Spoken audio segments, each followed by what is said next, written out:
Hello, everyone. I'm Mr. Edison, and I'm here to guide you into a peaceful slumber. If you find this video helpful, please give it a thumbs up and subscribe to the channel.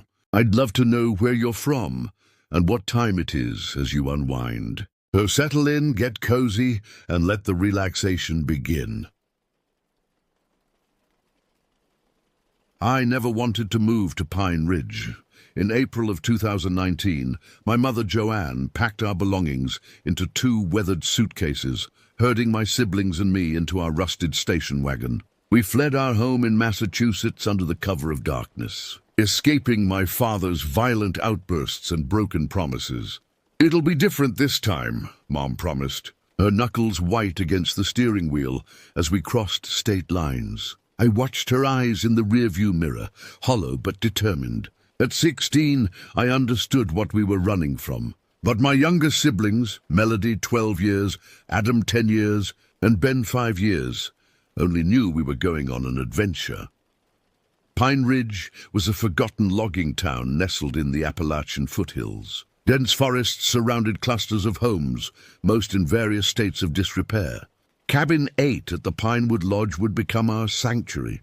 A modest 2-story structure with faded yellow paint and creaking floorboards that whispered with every step. The caretaker, Mr. Wilson, handed Mom the keys with a smile that didn't reach his eyes. "Rent's due first of the month. Keep to yourselves and you'll do fine here." His gaze lingered on us children before he trudged back to his office at the front of the property. Our neighbors kept their distance those first few weeks. The O'Malleys in Cabin 7 nodded politely but rarely spoke. The Huttons across the way had a boy named Justin about Adam's age, but his mother watched him like a hawk whenever he ventured outside. Mom found work at the local diner, serving breakfast to truckers passing through on Route 16. I enrolled at Pine Ridge High School, where students stared at me with undisguised curiosity. The outsider, the newcomer with secrets. "Everyone has something to hide in Pine Ridge," a girl named Heidi whispered to me during lunch my first day. "You'll learn that soon enough."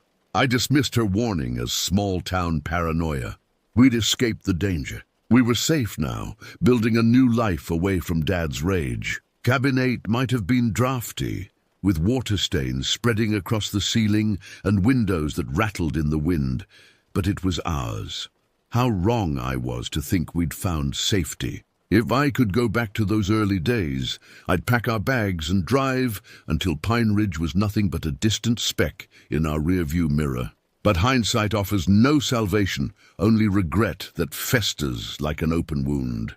By summer, our lives had fallen into a predictable rhythm. Mom worked double shifts while I watched my siblings. Melody, ever the responsible one, helped with household chores. Adam made friends with Justin Hutton, despite Mrs. Hutton's obvious disapproval. Ben adjusted the quickest, finding wonder in the forest that bordered our backyard. "Don't go past the creek," I warned them daily. Something about those woods made my skin crawl, perhaps the unnatural silence that descended when you ventured too far in, or the way shadows seemed to move independently of the trees that cast them. Our neighbors remained distant, though Mr. Wilson sometimes lingered near our cabin, watching us through cigarette smoke. When questioned about repairs, the bathroom sink that perpetually dripped or the back door that wouldn't lock properly, he'd promised to get around to it before disappearing for days. I befriended Heidi from school, though her peculiar intensity sometimes unnerved me. She knew everything about everyone in Pine Ridge, including details that seemed impossible for a teenager to access. "The Huttons moved here after their oldest son disappeared," she told me one afternoon as we walked home.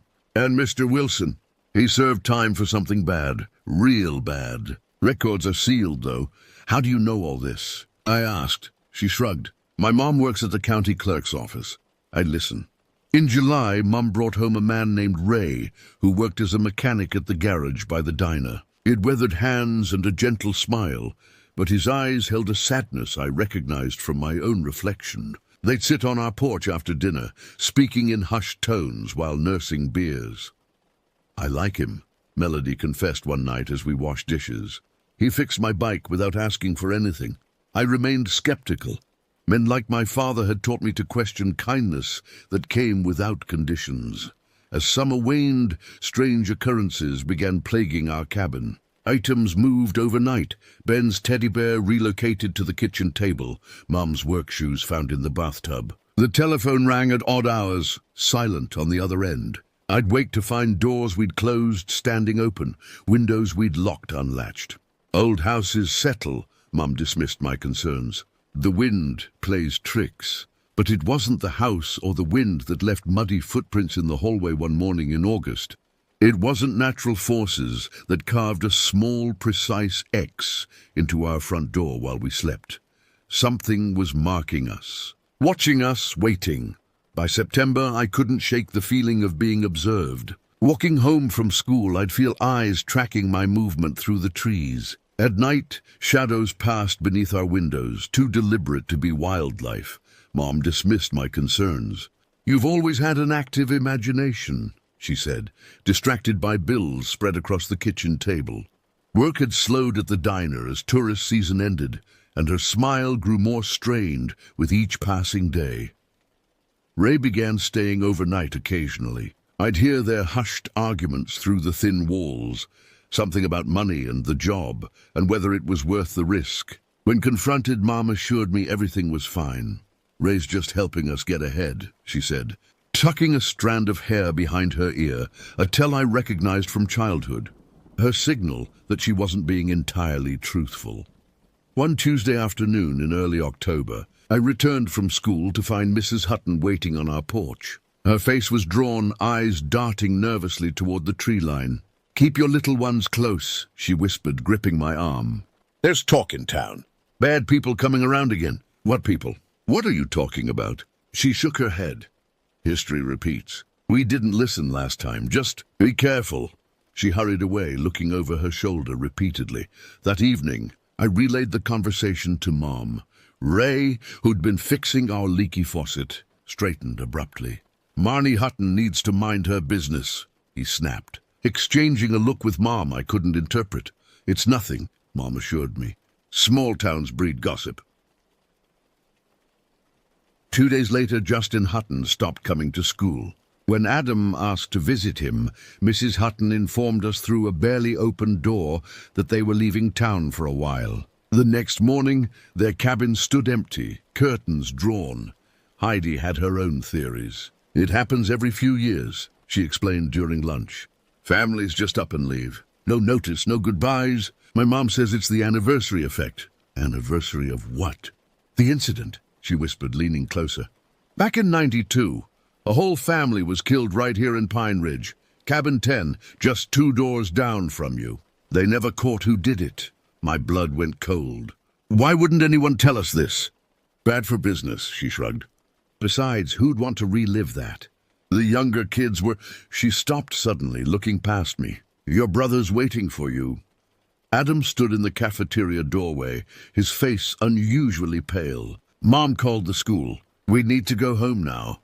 By the time we arrived, 3 police cruisers were parked outside our cabin. Officers combed the perimeter while Mom spoke with a detective on the porch, her voice rising in panic.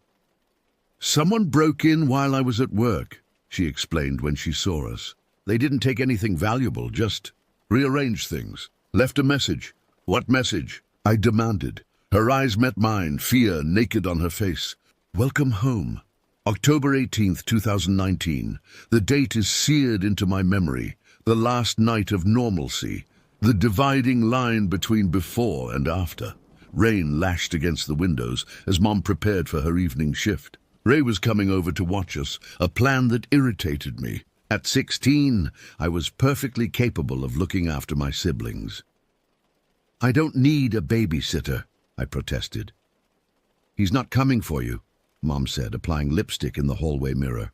"There's been break-ins all over town. I'd feel better knowing an adult is here." Melody had arranged to sleep at her friend's house across the property. "Katie's mom said I could stay for dinner," she pleaded, already packing her overnight bag. Mom hesitated. "Be back by noon tomorrow, and call when you get there." After they left, I helped Adam with homework while Ben watched cartoons. Ray arrived at 7, soaked from the rain and carrying a paper bag from the liquor store. "Got movies for the kids," he announced, producing a stack of DVDs alongside his six-pack. He seemed on edge, checking his watch repeatedly and peering through the curtains at intervals. "Expecting someone?" I finally asked. "Just jumpy with this weather," he muttered.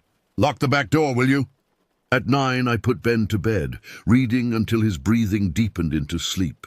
Adam followed shortly after, exhausted from a math test earlier that day. I retreated to my room to finish an English essay, but my concentration kept breaking as Ray paced the living room below, the floorboards announcing each nervous circuit. The rain intensified around midnight. Between thunderclaps, I heard voices, Ray's tight with controlled anger, and others I didn't recognize. Male voices, at least 2 of them. Their conversation rose and fell, never quite audible enough to discern words. I crept to my door, cracking it open. The voices went silent immediately. Then Ray called up, falsely cheerful. "Everything okay up there?" "Fine," I answered, retreating back to bed but leaving my door ajar. More murmuring followed, then heavy footsteps on the stairs. I feigned sleep as my door pushed open, light from the hallway spilling across my bed. Someone stood watching me for long seconds before withdrawing.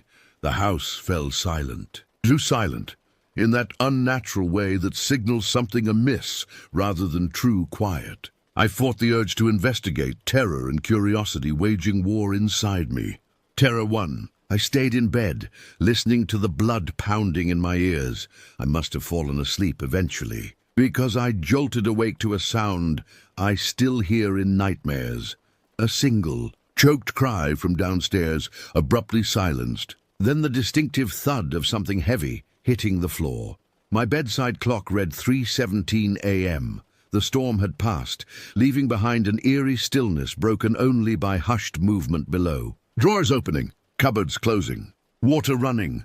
I lay frozen, paralyzed by certainty that any movement would alert whoever was downstairs to my wakefulness. Minutes stretched into an hour as I listened to them methodically moving through our home. Finally, the back door opened and closed. Car doors slammed in the distance. Only when silence had truly descended did I allow myself to breathe normally again. Morning would reveal what darkness concealed. And morning would destroy every remnant of the life we'd tried to build. The insistent beeping of my alarm clock at 6:30 a.m. seemed obscene after such a night. Sunlight streamed through my window, mockingly cheerful. For a blissful moment I wondered if I'd dreamed the entire episode. The voices, the thud, the searching. Then I noticed the silence. No cartoons blaring as Ben typically demanded first thing. No Ray snoring on the couch where he usually crashed. Not even the routine sounds of plumbing protests as someone showered. I pulled on a sweatshirt and stepped into the hallway. Adam and Ben's door stood ajar, their room empty, beds unmade. Fear clutched at my throat as I called their names, my voice echoing in the still house. The staircase creaked under my weight. Halfway down, a metallic smell hit me. Copper and salt, unmistakable even to someone who had never encountered it in such quantity before. At the bottom step I froze. The living room had been transformed into something from a nightmare. Furniture overturned, walls spattered with crimson arcs and splashes, and in the center of it all, Ray lay sprawled on his back, eyes fixed on the ceiling, a dark cavity where his throat should have been. His chest was a ruined landscape of punctures and tears, the white of bone visible through shredded flesh. A hoarse sound escaped me, not quite a scream, something more primal. I stumbled backward, colliding with the wall, unable to process what I was seeing. "Adam? Ben?" My voice cracked as I called for my brothers, praying they had somehow escaped whatever happened here.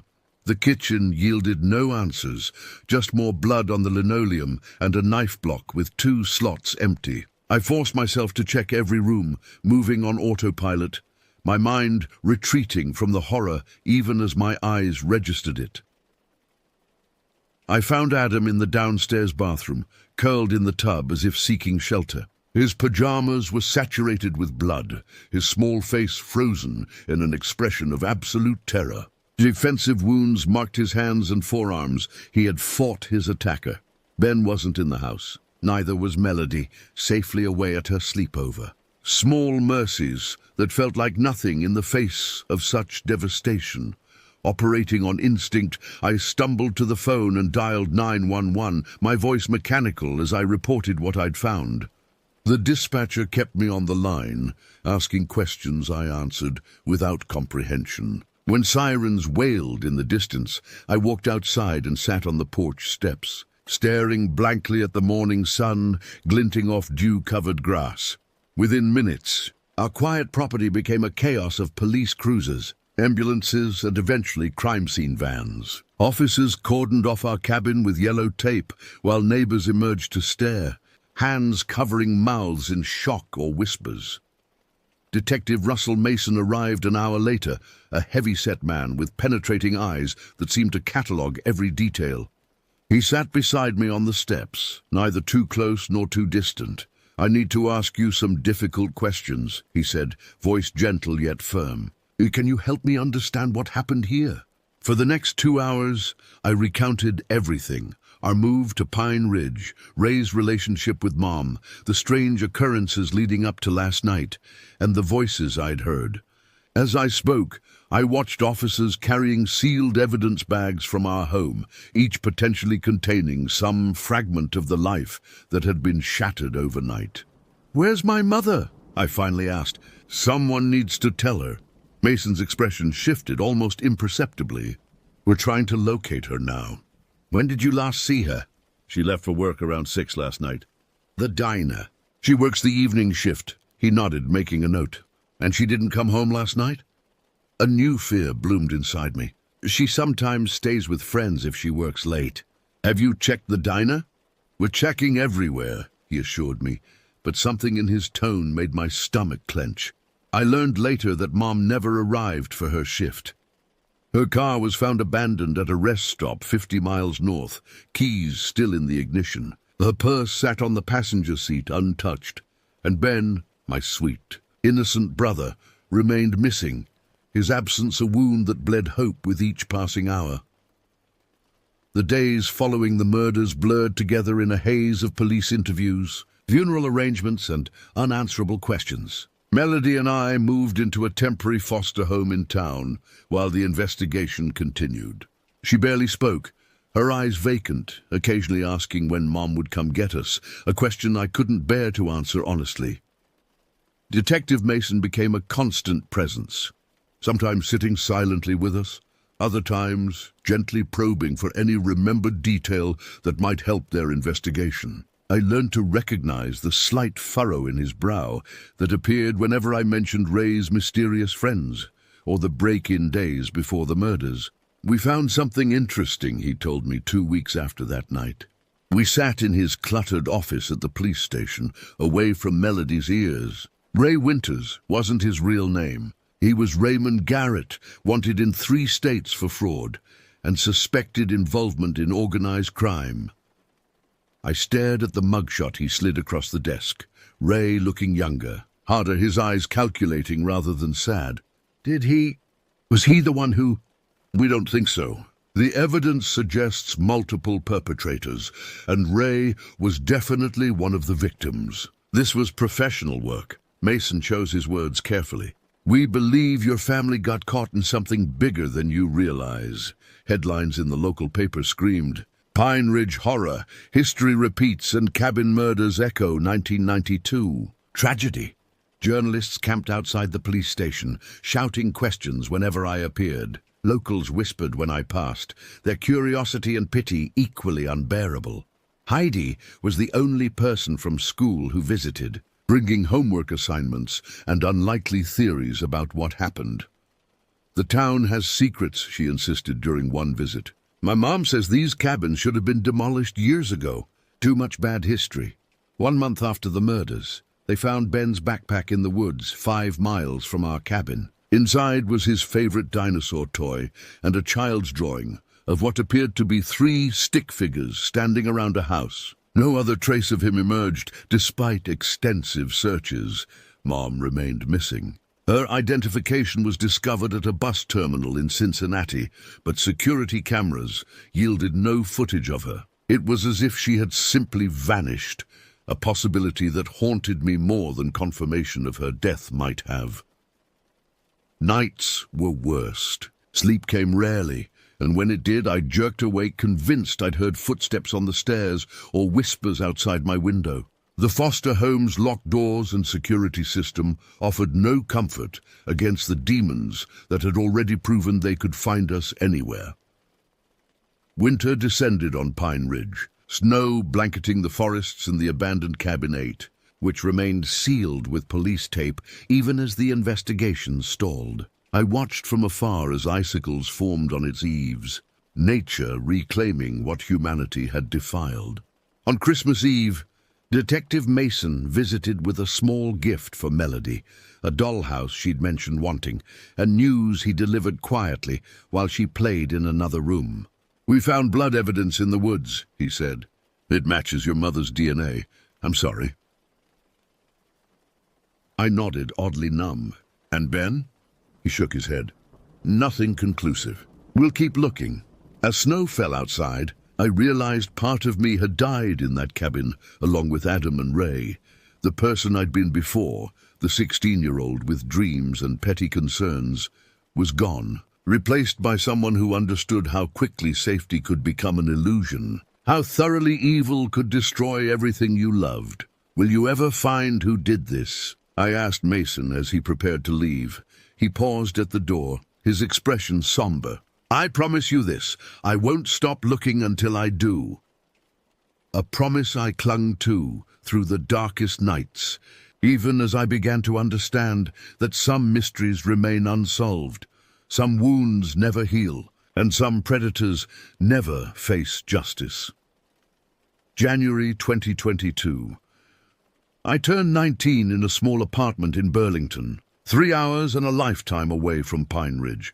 Melody, now 15, had adapted better than anyone expected, throwing herself into schoolwork and dance classes with the resilience of youth. Our new guardian, Aunt Patricia, our mother's cousin who'd emerged from obscurity after the murders, provided stability if not warmth. The investigation into what newspapers now called the Pine Ridge Massacre had gone cold. Detective Mason still called monthly, with updates that weren't really updates, his voice increasingly apologetic. I'd stopped expecting closure, but appreciated his stubborn refusal to abandon us. I deferred college, working instead at a local bookstore while attending therapy sessions mandated by victim services. The therapist called it complicated grief, mourning without resolution, healing without answers. She encouraged journaling, which I attempted half-heartedly, finding it impossible to translate horror into words. On the 3rd anniversary of that night, I received a plain manila envelope addressed to me at the bookstore rather than our home. No return address. Inside was a single photograph. Our family standing outside Cabin 8, the day we moved in, smiling nervously at our fresh start. I hadn't seen this photo before. We hadn't owned a camera. Someone had been watching us from the beginning. On the back, written in neat block letters, "Still thinking of you." I took it directly to the police station, hands shaking. The detective assigned to our case since Mason's retirement studied it under bright lights. "Postmarked from Cincinnati," he noted. "Like the other evidence. We'll run tests, but these things rarely yield prints."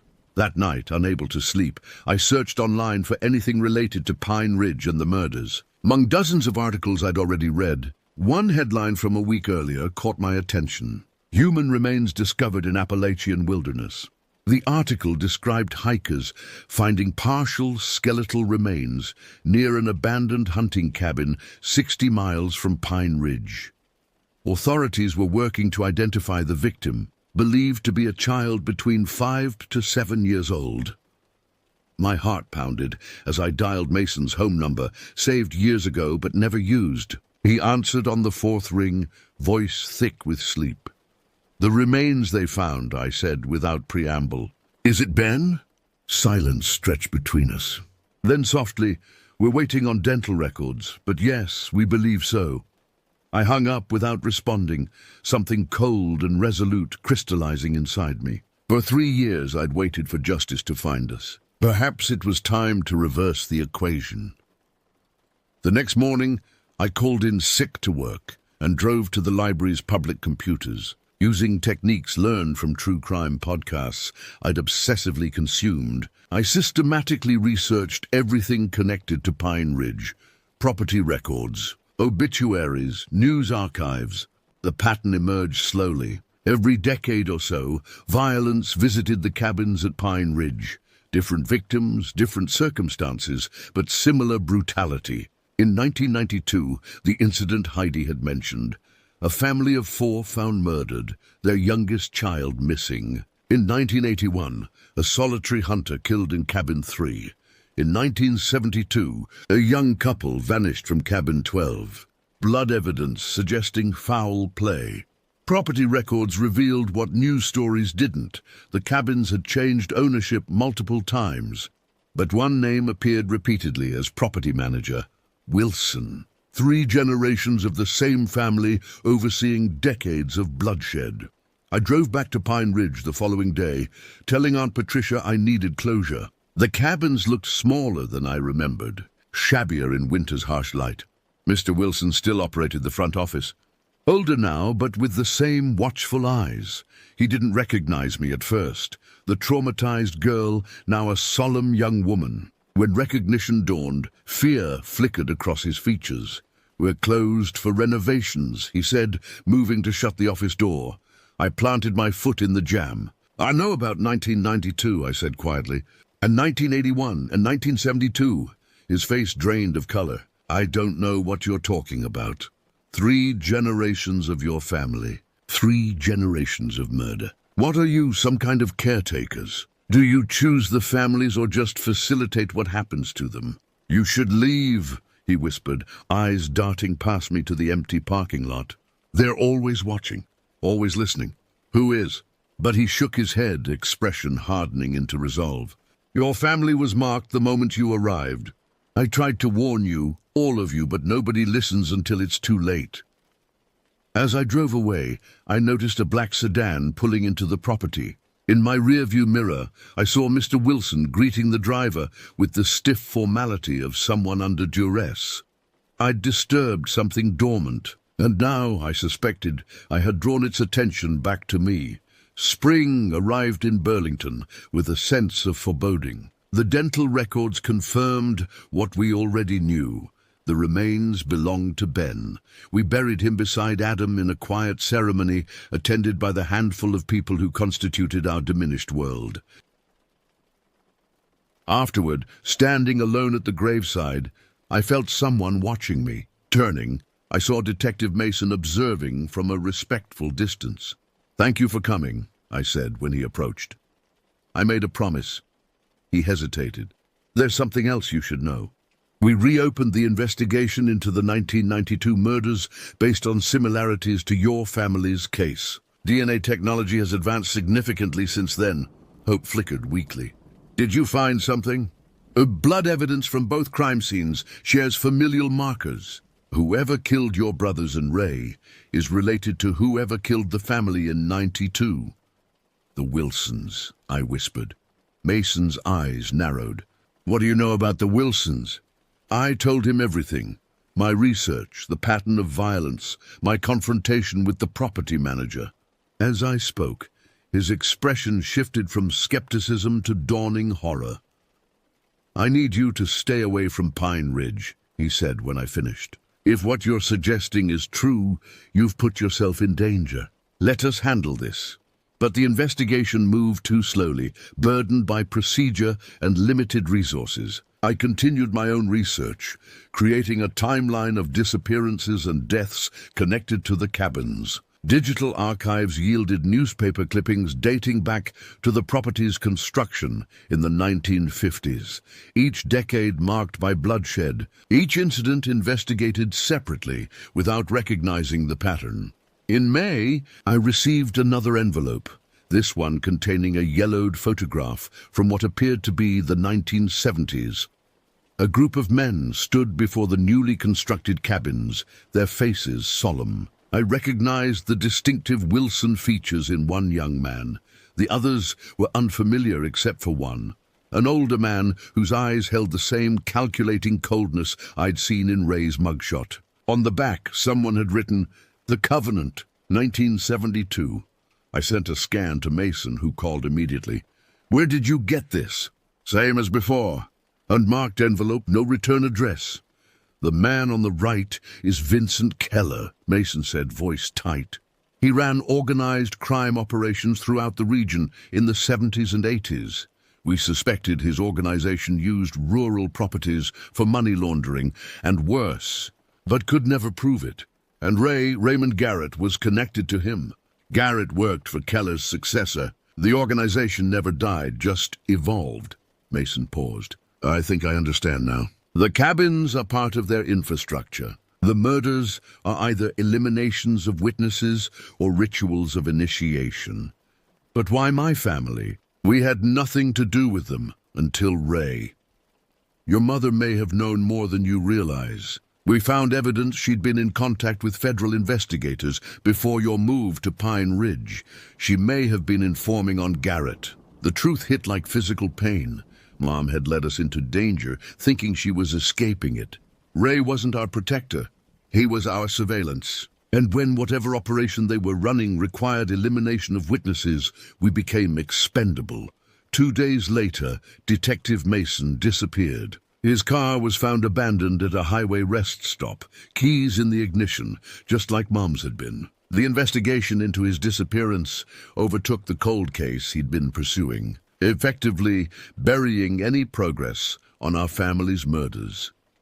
I knew then that justice would never come through official channels. The organization, whatever they called themselves, had tentacles reaching into law enforcement, local government, anywhere that might threaten their operations. In June, I moved Melody to our aunt's sister's home in Canada, ensuring her safety before returning to face what I'd started. I rented a room in a motel 20 miles from Pine Ridge and began surveillance of my own, photographing visitors to the cabins, noting license plates, building the case no one else would pursue.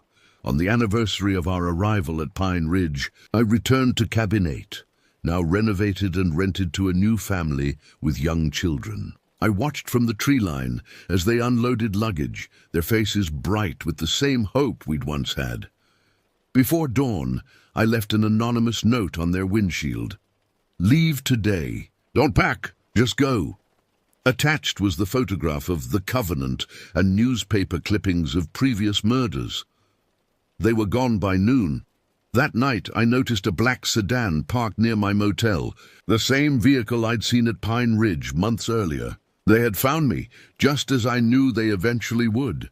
I write this account now, not knowing if anyone will ever read it. Tomorrow, I will confront what has haunted my family and countless others before us. I've sent copies of my research to journalists in 3 states, with instructions to publish if I disappear. The truth about Pine Ridge deserves to be known, even if I'm not here to witness its revelation. Whatever covenant binds these men in blood has endured for generations, feeding on innocent lives while authorities look away or actively shield them. If you're reading this, I've either succeeded in exposing them or become their latest victim. Either way, remember this: evil thrives not just in darkness, but in our collective willingness to look away from what we find unthinkable. Remember Adam's courage as he fought his attackers. Remember Ben's innocence preserved even in death. Remember my mother, who tried to save us all. And if you ever find yourself driving through small towns with too many secrets and too few questions, keep going. Some destinations aren't meant to be reached.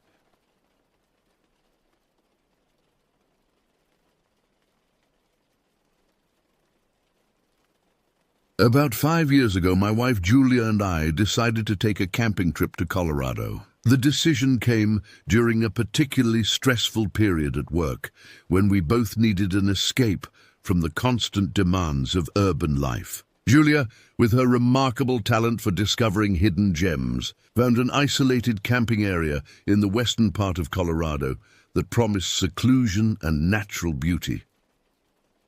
"It's perfect," she told me one evening, her laptop illuminating her face as she showed me photographs of rugged landscapes and pristine wilderness. "We can camp wherever we want in this section. No designated spots, no neighbors, just us and nature."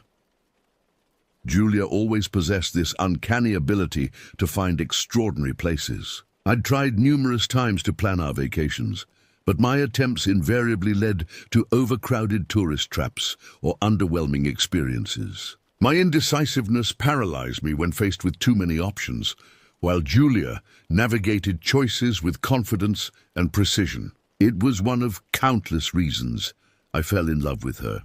The area she'd found was part of public land where dispersed camping was permitted. No reservations needed, no formal campsites, just the requirement to follow proper wilderness etiquette and leave no trace. We spent weeks preparing, gathering supplies, and planning our itinerary. We decided on a 5-night stay, enough time to disconnect completely from civilization and immerse ourselves in nature. "We'll need extra water containers," Julia reminded me as we compiled our shopping list. "The ranger station said there's no reliable water source nearby." I nodded, adding it to our growing inventory of supplies. The isolation that attracted us also demanded careful preparation. We'd be miles from the nearest assistance if anything went wrong. "Should we bring the satellite phone?" I asked, thinking about the remoteness of our destination. Julia considered this for a moment. "Better safe than sorry," she finally agreed. Little did we know how crucial that decision would be. As we finalized our preparations, excitement overshadowed any apprehension. The prospect of escaping into wilderness, away from cell service and the constant ping of notifications, seemed like exactly what we needed. We planned to leave on a Monday morning in late September, when the Colorado highlands would be painted with autumn colors, but before the weather turned too cold for comfortable camping. I took time off work, we arranged for our neighbor to collect our mail, and we were ready for adventure. Neither of us could have anticipated how those 5 planned nights would transform into 3 nights of escalating dread, culminating in a terror that still haunts my dreams.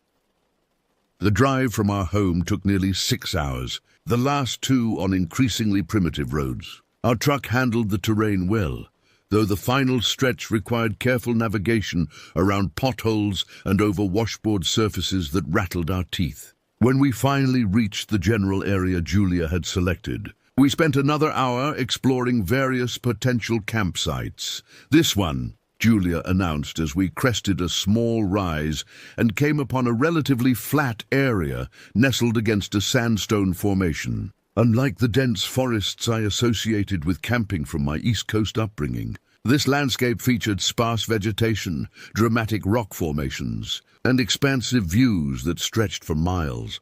I parked the truck and stepped out, immediately struck by the profound silence. No distant highway sounds, no airplanes overhead, just the whisper of wind through scrubby juniper trees and the occasional call of a bird I couldn't identify. "It's perfect," I agreed, and taking in our surroundings with growing appreciation. The spot Julia had chosen offered natural windbreaks, level ground for our tent, and spectacular views of the surrounding terrain. We unloaded our equipment methodically, working together with the efficiency of long-time camping partners. The tent went up first, a spacious 4-person model that gave us room to stretch out. Next came the camp kitchen with its propane stove, collapsible table, and food storage containers designed to discourage wildlife intrusions. "I'll set up the solar shower," Julia said, selecting a juniper tree with branches at the right height to hang the black water bag. I nodded, focusing on arranging our campsite for maximum convenience and comfort. By late afternoon, we had transformed the barren spot into a cozy outpost. Our chairs faced west to capture the sunset.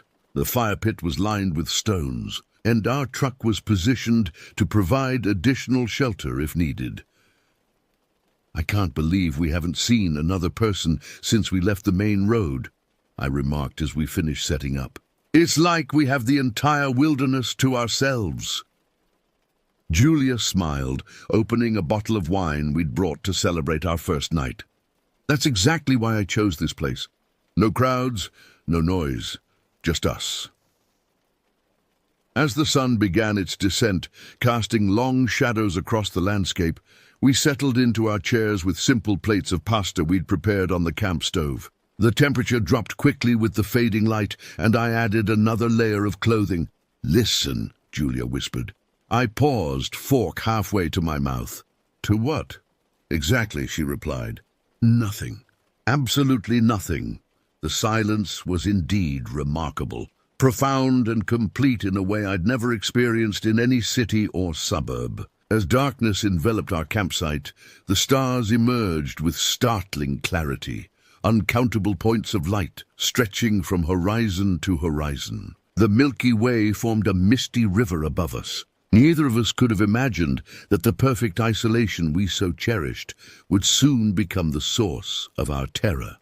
Our first full day in the wilderness unfolded with the leisurely pace that makes camping so rejuvenating. We awoke with the sunrise, the tent gradually illuminated by golden light. After a breakfast of instant coffee and oatmeal, we consulted our maps and planned a moderate hike to a nearby ridge that promised panoramic views.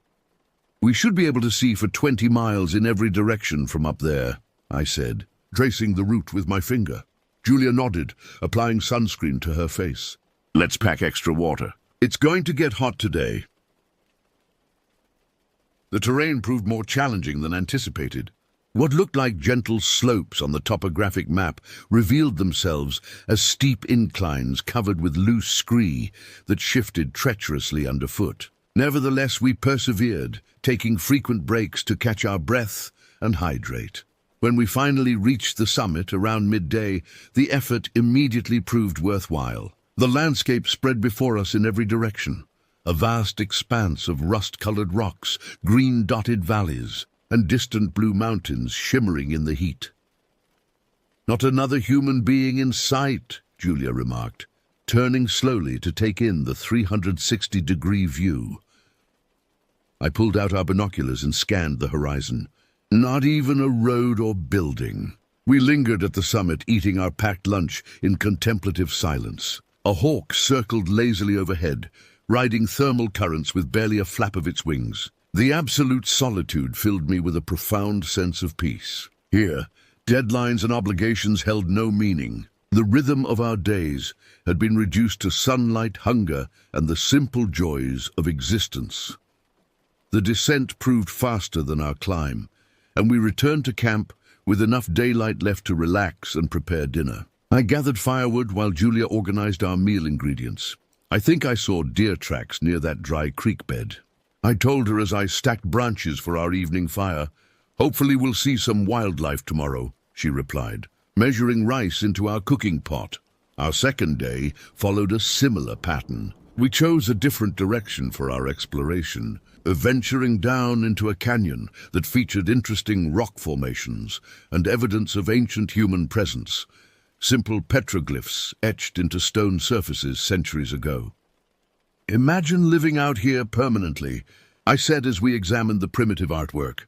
"Completely dependent on your own skills for survival." Julia ran her fingers lightly over the stone carvings. "Makes our modern problems seem pretty trivial, doesn't it?" By the time we returned to camp that evening, our bodies had that pleasant ache that comes from physical exertion in the outdoors. We built another fire, cooked a simple meal, and watched the stars appear. Neither of us had spotted another human being or even evidence of human presence. No distant lights, no airplane contrails, no intermittent engine sounds from roads beyond the horizon. The isolation that had initially seemed so remarkable was now simply our normal state of existence. We had embraced the solitude completely, forgetting how vulnerable such isolation could make us. When we retired to our tent that second night, we fell asleep quickly, lulled by physical fatigue and the absolute darkness that surrounded us. We slept deeply, unaware that our perfect wilderness experience was about to transform into something from our worst nightmares. Our third day began much like the previous two, with breakfast in the crisp morning air and plans for another hike. However, Julia suggested we attempt a more ambitious route, a trail that would take us up higher into the mountains where we could potentially spot bighorn sheep. "It'll be more strenuous," she warned, showing me the contour lines on our map that indicated steep elevation changes. "But the guidebook says the views are spectacular." I agreed readily, eager for a new challenge. We packed more provisions than usual, including headlamps in case our return stretched into dusk. The trail started innocuously enough, winding through scrubby vegetation and across small streams still running with late-season snowmelt. As we gained elevation, the path narrowed and steepened considerably. "Need a break?" Julia asked after we'd been climbing steadily for over an hour. I nodded gratefully, my breathing labored. We perched on a flat rock overlooking the valley below, our campsite now just a tiny speck in the vast landscape. As I sipped water and caught my breath, I noticed something odd in the distance, what appeared to be a thin column of smoke rising from beyond a ridge several miles away. "Look at that," I said, pointing. "Might be another campsite." Julia squinted in the direction I indicated. "Or maybe a controlled burn? The ranger mentioned they sometimes do those." We debated the source briefly before continuing our ascent. The trail grew increasingly demanding, requiring careful foot placement and occasional use of hands to scramble over rocky sections. By the time we reached our destination, a wind-swept plateau with views that extended to distant, snow-capped peaks, we were thoroughly exhausted. "Worth it," Julia declared, her face flushed with exertion, but her eyes bright with satisfaction. We spent less time at the summit than we had on previous hikes, mindful of the longer return journey. As we began our descent, I noticed the smoke column had disappeared, though I couldn't be certain if it was due to changing wind conditions or because the fire had been extinguished. The descent proved more challenging than the climb in many ways, with gravity pulling us forward on steep sections and loose rocks creating treacherous footing. But halfway down, Julia stopped suddenly, holding up her hand for silence. "Did you hear that?" she whispered. I froze, listening intently. For several seconds I heard nothing but the whisper of wind through scrub oak leaves. Then faintly but distinctly came a sound that didn't belong in this wilderness, something that resembled a metallic clang, as if heavy objects were being struck together. "Probably miners," I suggested after the sound didn't repeat. "The guidebook mentioned there are still some claims in these mountains." Julia nodded, though her expression remained troubled. It sounded closer than it should be if it came from any marked mining areas.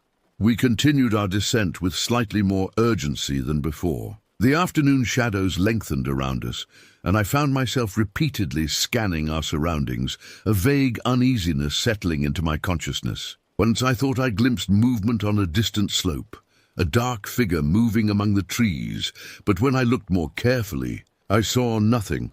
By the time we reached our campsite, the sun was low on the horizon. We were more exhausted than we'd been on previous days, our muscles protesting the demanding hike. "I'm going to sleep well tonight," Julia remarked as she began preparing our dinner. I nodded, though as I collected firewood, I found myself unusually alert to sounds from the surrounding wilderness. The extraordinary isolation that had seemed so appealing suddenly felt different, as if the vast emptiness around us might conceal unknown threats rather than simply offer peaceful seclusion. As darkness fell, I built our fire larger than on previous nights, telling myself it was just for additional warmth in the cooling air. We ate quietly, both of us seemingly lost in our own thoughts. "I think I saw boot prints," Julia said suddenly, breaking the silence. "When we were coming back down the trail. They weren't there this morning." I considered this information, trying to maintain logical perspective. Could have been other hikers. "We don't own the wilderness after all." She nodded, though her expression remained troubled. "I guess I've gotten used to having this place to ourselves." We retired earlier than usual, our bodies demanding rest after the strenuous hike. As I zipped the tent closed, I found myself double-checking the closure, making sure it was completely secured. In our truck, the satellite phone remained charged but untouched, a safeguard we still believed we wouldn't need. Within the tent, cushioned by our sleeping bags and insulated from the dropping night temperature, we should have felt secure. Instead, as Julia's breathing deepened into sleep beside me, I found myself lying awake, listening to the night sounds with newfound attention, unable to shake the feeling that something had changed in our perfectly isolated paradise. I must have eventually fallen asleep despite my uneasiness, because the next thing I became aware of was Julia's hand on my shoulder, shaking me awake. Disoriented, I blinked in the darkness, struggling to understand what was happening. "What's wrong?" I mumbled, my voice thick with interrupted sleep. Julia's face was barely visible in the darkness of the tent, but I could feel the tension in her grip on my shoulder. She raised one finger to her lips in the universal gesture for silence, then pointed toward the tent wall. I froze, suddenly fully alert, and listened. At first, I heard nothing unusual, just the soft whisper of wind against the tent fabric and the occasional rustle of leaves outside. Then, as my senses sharpened, I detected something else, a soft, rhythmic sound that could only be footsteps circling our tent. "Do you hear it?" Julia whispered, her mouth so close to my ear that her breath tickled my skin. I nodded, not trusting myself to speak, without betraying the sudden spike of fear that coursed through me. The footsteps continued their circular path, neither hurrying nor hesitating, maintaining a steady pace that suggested deliberate purpose rather than random animal movement. Then came a sound that sent involuntary tremors through my body, a low, strange growling noise unlike anything I'd heard before. It wasn't deep and powerful like a bear's growl, nor was it the familiar yipping of coyotes. Instead, it had an odd, almost forced quality to it, as if whatever was making the sound was attempting to mimic animal noises rather than producing them naturally. "What is that?" Julia whispered, her fingers digging into my arm. I shook my head, unable to answer. My initial thought was of a wounded animal, perhaps something injured by predators or a fall, now moving around our campsite in its final hours. The mental image of some rabid creature, delirious and unpredictable, formed in my mind, bringing with it memories of news stories about rabies outbreaks among wildlife. "Maybe it's a sick coyote," I whispered back, though the explanation sounded unconvincing even to my own ears. The footsteps stopped directly in front of our tent entrance. In the absolute silence that followed, I could hear my own heartbeat thundering in my ears. Julia and I remained perfectly still, barely breathing, as if our immobility might convince whatever lurked outside that the tent was empty. After what seemed an eternity, but was probably less than a minute, the footsteps resumed, moving away from the tent entrance and continuing their circular pattern. The strange growling noise came again, this time accompanied by what sounded unmistakably like low, muffled laughter. The realization hit us simultaneously. This was no animal. The sounds outside our tent were being made by a human being. Julia's eyes widened in the darkness, reflecting the same horrified understanding that had just dawned on me. Why would someone be circling our isolated campsite in the middle of the night, making animalistic noises? Every possible explanation that came to mind was more disturbing than the last. I leaned closer to Julia and whispered, "When it moves away from the entrance again, we need to make a run for the truck." She nodded, her face pale in the faint moonlight that filtered through the tent fabric. We listened intently as the footsteps completed another circuit, then began moving away from the entrance. I carefully reached for the zipper pull on the tent door, holding my breath as I eased it open just enough for us to slip through. "Now," I mouthed silently, and we both moved with surprising coordination, sliding through the opening and immediately standing upright outside. In the moments before we sprinted for our vehicle, I caught a glimpse of a figure retreating into the darkness at the edge of our campsite, a hunched silhouette that moved with an unnatural gait. The sight sent a fresh surge of adrenaline through my system.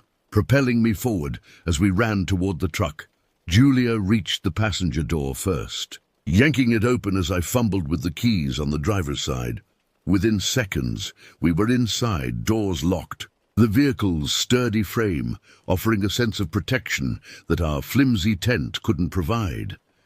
Through the tinted windows, we peered into the darkness, searching for any sign of movement. For several minutes we saw nothing, heard nothing. The silence and stillness were almost more unnerving than the previous disturbance. "Maybe they're gone," Julia whispered hopefully, though neither of us believed it. We continued our vigilant watch, straining to see through the darkness beyond our campsite. The minutes stretched interminably, marked only by our gradually slowing breaths as the initial panic ebbed slightly. Then Julia gasped, pointing toward the eastern edge of our campsite. "There," she hissed.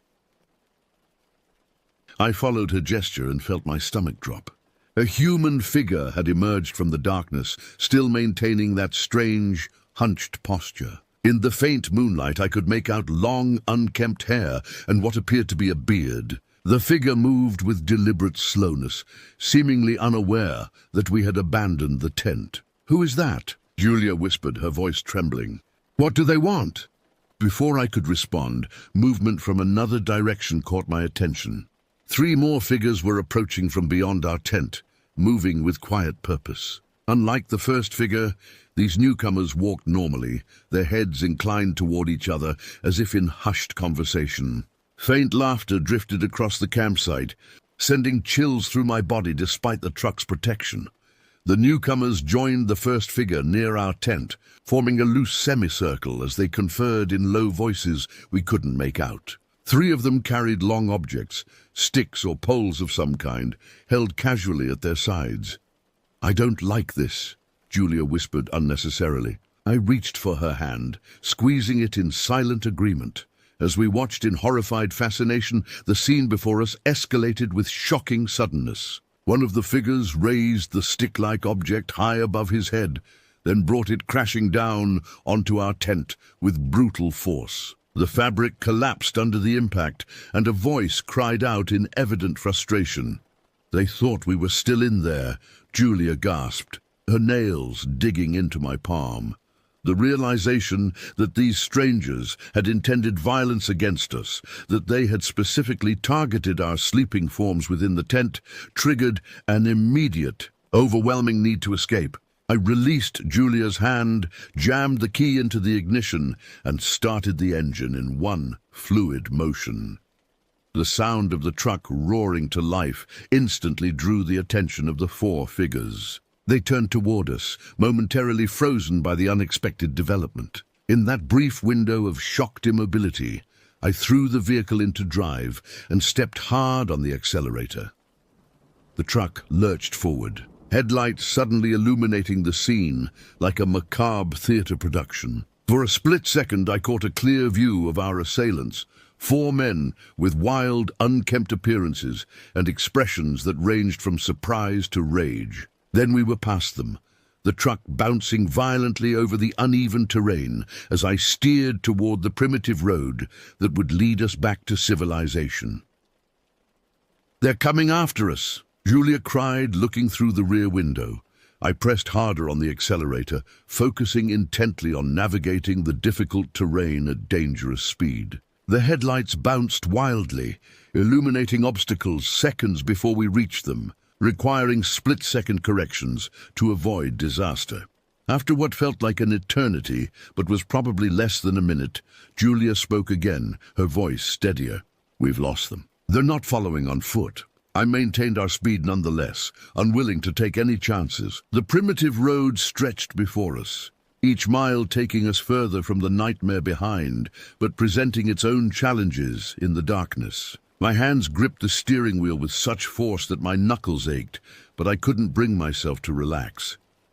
"What did we just escape from?" Julia whispered, more to herself than to me. Neither of us had an answer. But the image of that violent swing, aimed at our supposedly occupied tent, told us everything we needed to know about the intentions of those 4 strangers. I drove recklessly through the darkness, taking curves too fast and bouncing over ruts that threatened to bottom out the truck's suspension. My only goal was distance, putting as much of it as possible between us and the four men who had so clearly intended us harm. Julia braced herself against the dashboard, saying nothing as I pushed our vehicle to its limits on the treacherous dirt road. "Do you think they have a vehicle?" she finally asked, breaking the tense silence. The question sent a fresh surge of anxiety through me. I hadn't considered that possibility, foolishly assuming our escape was complete once we'd outrun them on foot. If they had a vehicle parked nearby, they could be following us even now. "I don't know," I admitted, checking the rearview mirror for the 20th time in as many minutes. The darkness behind us revealed nothing, but that offered little reassurance. "If they do, we've got a head start." Julia nodded, then reached for the glove compartment. "The satellite phone," she said. "We need to call for help." She powered on the device, and we waited anxiously for it to establish a connection with the satellite network. The minutes it took seemed to stretch endlessly, each bend in the road bringing fresh tension as I anticipated headlights appearing behind us. "I've got signal," Julia finally announced, her voice tight with controlled panic. She quickly dialed 911 and put the call on speaker. When the dispatcher answered, Julia explained our situation with remarkable clarity despite her fear. "We're camping in western Colorado, and 4 men attacked our campsite. They destroyed our tent. I think they were trying to harm us while they thought we were sleeping inside. We're driving east on Forest Service Road 247, but we're afraid they might be following us." "Are you injured?" the dispatcher asked, her professionally calm voice a stark contrast to our agitated state. "No, we got to our truck before they could reach us," Julia replied. "But they had weapons, long sticks or clubs of some kind." "I'm dispatching sheriff's deputies to intercept you," the dispatcher said. "Continue east on FSR 247 until you reach the junction with County Road 19. Deputies will meet you there." "Can you estimate how long it will take you to reach that point?" I considered our position and the condition of the road ahead. "About 20 minutes at our current speed," I told her. "Stay on the line if possible," the dispatcher instructed. "If you see any vehicle following you, let me know immediately." The knowledge that help awaited us provided some comfort, but the next 20 minutes remained excruciating. Every curve revealed only more empty road. Yet I couldn't shake the certainty that pursuit was imminent. The forest pressed close on either side, dense shadows concealing countless hiding places. I imagined our attackers taking shortcuts through the wilderness, emerging onto the road ahead to cut us off. "There's something strange about this whole situation," Julia murmured half to herself. "Who were those men? What were they doing out here in the middle of nowhere?" I shook my head, having no answers. The image of that hunched figure circling our tent, making those unnatural growling sounds, seemed almost unreal now, like something from a nightmare rather than an actual experience. Yet the violence of the attack on our tent had been unmistakably real. "Maybe they're squatters," I suggested. "Living off the grid somewhere nearby," Julia frowned. "But why target random campers? We weren't threatening their territory or resources." The dispatcher interrupted our speculation. "Deputies report they're approximately 10 minutes from the meeting point. How's your progress?" I checked our position against the landmarks I remembered from our drive-in. "We should be there in about the same time," I replied. "Any sign of pursuit?" "Nothing yet," Julia confirmed, though she twisted in her seat to check the darkness behind us yet again. As we continued our escape, the quality of the road gradually improved, allowing me to increase our speed slightly. The trees began to thin out as well, offering fewer shadowy places for potential ambush. For the first time since our frantic departure, I allowed myself to believe we might truly be safe. Then Julia gasped, clutching my arm with sudden intensity. "Lights!" she hissed. "Behind us!" I checked the rearview mirror and felt my heart rate spike. Distant headlights had appeared, bouncing and weaving as a vehicle navigated the same rough terrain we'd just traversed. "Dispatcher, we have a vehicle behind us," Julia reported, her voice tight with renewed fear. About half a mile back and gaining. Deputies are 3 minutes from the junction, the dispatcher replied. Can you maintain your current speed? Yes, I confirmed, though my knuckles whitened on the steering wheel. But they're faster. The pursuing headlights grew steadily larger in my mirror, the distance between our vehicles visibly shrinking. I pushed our truck harder, taking risks with our safety that would have been unthinkable under normal circumstances. Almost there, I told Julia, recognizing a distinctive rock formation that marked our approach to the junction. 2 more minutes. The headlights behind us continued to gain ground. Close enough now that I could make out the shape of a pickup truck, larger and more powerful than our own vehicle. A surge of desperate determination coursed through me. We had come too far, survived too much, to be caught in the final moments before reaching safety. There, Julia cried suddenly, pointing ahead. I see flashing lights. Through the trees ahead, the unmistakable blue and red lights of patrol vehicles pulsed against the darkness. The sight provided such profound relief that I nearly lost control of the truck, swerving slightly before correcting our course. We can see the deputies, Julia informed the dispatcher, her voice breaking with emotion. We're almost there. The junction appeared ahead, a simple intersection where our dirt road met a wider gravel county road. 2 sheriff's vehicles were positioned across the county road, their lights illuminating the area like a surreal dance club. 4 deputies stood outside their vehicles, weapons drawn and aimed in our direction. I slowed our truck as we approached, raising one hand to show we were the reported victims, not the pursuers. A deputy gestured for us to pull over to the side of the road, and I complied immediately, bringing our vehicle to a stop just past the junction. As we sat there, trembling with residual adrenaline and relief, I checked the rearview mirror one final time. The headlights that had been pursuing us were nowhere to be seen. Somehow, the sight of law enforcement had been enough to deter our attackers, sending them retreating back into the wilderness from which they had emerged. Julia leaned against me, exhaustion and delayed shock evident in her posture. It's over, she whispered. We're safe. A deputy approached our vehicle cautiously, his hand still resting on his holstered weapon. I rolled down the window, prepared to explain our nightmarish experience to someone who had the power to protect us from whatever threats still lurked in the darkness behind us. The next hours passed in a blur of bureaucratic procedure and repeated retellings of our ordeal. The deputies escorted us to the nearest town, where we provided formal statements at the sheriff's substation. Our account was met with professional concern, but also with subtle skepticism that only increased my frustration and lingering fear. And you say these individuals were making animal noises? The detective asked, his pen hovering over his notepad as he eyed me across the interview room table. One of them was, I clarified for the 3rd time. A strange growling sound. The others appeared more normal, I guess. But they all clearly intended to harm us. The detective nodded without conviction. And did they actually threaten you verbally or attempt to approach your vehicle? They smashed our tent with clubs. Julia interjected, her patience visibly fraying. They thought we were inside sleeping. What more evidence of intent do you need?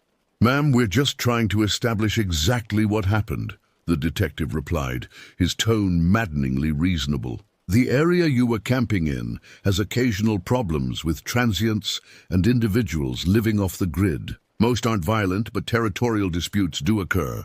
We weren't in a territorial dispute, I said, struggling to keep my voice level. We were targeted deliberately by people who wanted to hurt us. The detective assured us that deputies would investigate our campsite at first light, though his lackluster enthusiasm suggested he considered this more a formality than a serious criminal investigation. By the time we were released, dawn was breaking over the small mountain town, casting long shadows across the empty main street. We checked into a motel, the only one in town, and collapsed onto the bed fully clothed, emotionally and physically drained beyond measure. Despite my exhaustion, sleep proved elusive. my mind replaying the night's events in an endless loop of what-ifs and worst-case scenarios. When I finally did drift off, my dreams were populated by hunched figures moving through darkness, their unnatural growls following me through labyrinthine forests with no escape. I awoke mid-afternoon to find Julia on the phone with her sister, explaining our situation in hushed tones. When she noticed I was awake, she quickly ended the call. The sheriff's department went to our campsite, she informed me, sitting beside me on the bed. They found our tent destroyed, just as we described, but there was no sign of the men or any evidence of who they might be. I nodded, unsurprised. Did they recover any of our equipment? They brought back what they could, Julia replied. It's at the station. Most of our stuff was either damaged or scattered around the site. We spent another night in the motel, neither of us ready to face the long drive home until we'd recovered some equilibrium. The next morning, we collected our salvaged belongings from the sheriff's station. The deputy handling the property return informed us that the Park Service was charging us a fee for abandoning equipment and departing before our reserve time ended. "You've got to be kidding me," I said, disbelief temporarily overriding my lingering fear. "We were attacked. We fled for our lives." The deputy shrugged apologetically. "It's park policy, sir. They say personal emergencies don't exempt you from the regulations about proper wilderness cleanup." Julia placed a restraining hand on my arm before I could respond with the profanity forming on my tongue. "We'll pay it," she said quietly. It doesn't matter. She was right, of course. A cleanup fee was trivial compared to what might have happened if we'd remained in that tent, or if we'd been slower in our escape. Still, the bureaucratic indifference stung, adding insult to the trauma we'd experienced. The drive home passed in relative silence, both of us lost in our own thoughts. Occasionally, Julia would reach across the console to touch my arm, a wordless affirmation that we were together and safe. I found myself checking the rearview mirror obsessively, unable to shake the feeling that we were being followed even now, hundreds of miles from where our nightmare had unfolded. "Do you think we should tell people what really happened?" Julia asked as we approached our hometown.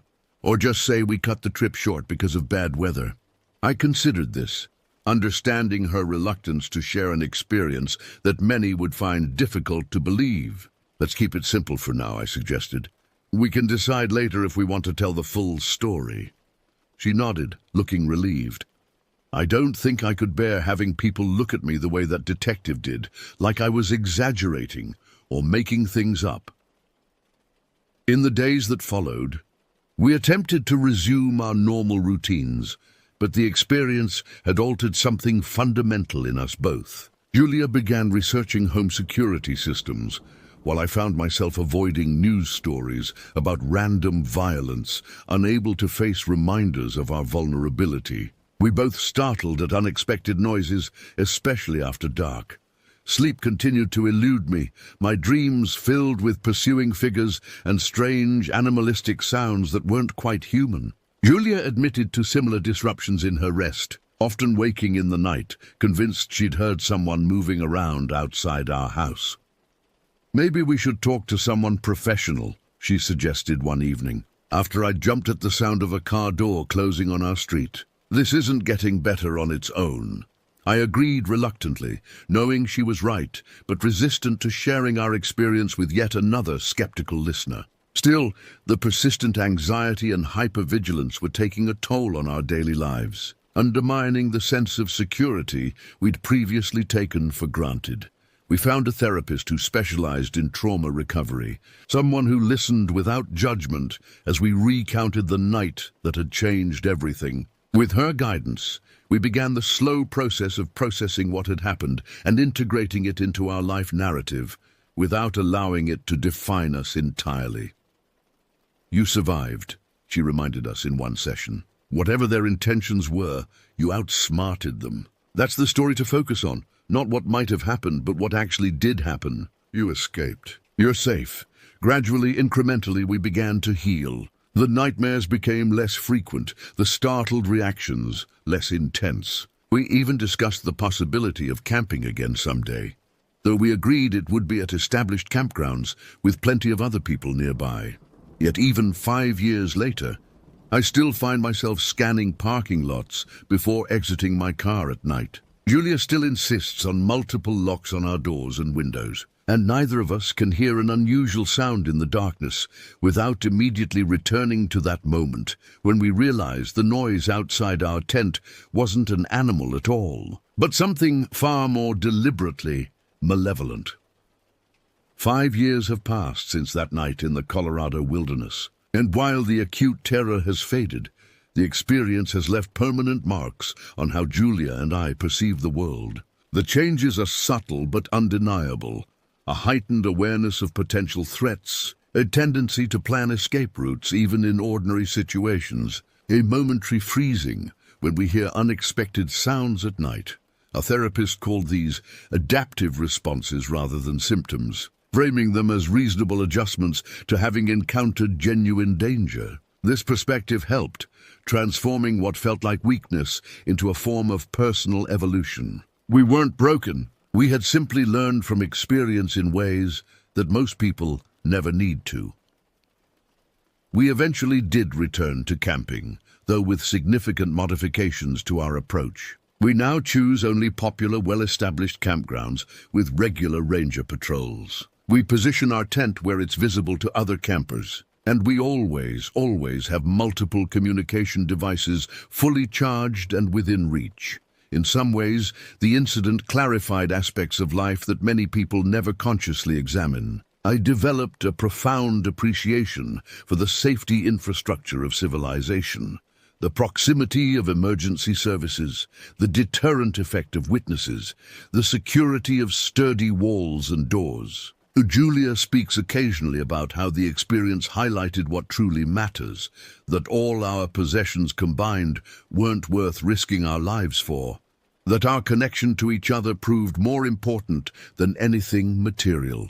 We never learned who those men were or what drove them to target us that night. The sheriff's department eventually closed the case as an unsolved vandalism incident, despite our insistence that it had been an attempted assault at minimum. Without suspects to pursue or additional evidence to examine, there was little more they could do. Sometimes, I wonder what became of those 4 figures in the darkness. Were they transients passing through the area, opportunistic predators who saw isolated campers as easy targets? Were they permanent residents of the backcountry, territorial and hostile to any intrusion? Or were they something more organized and deliberate?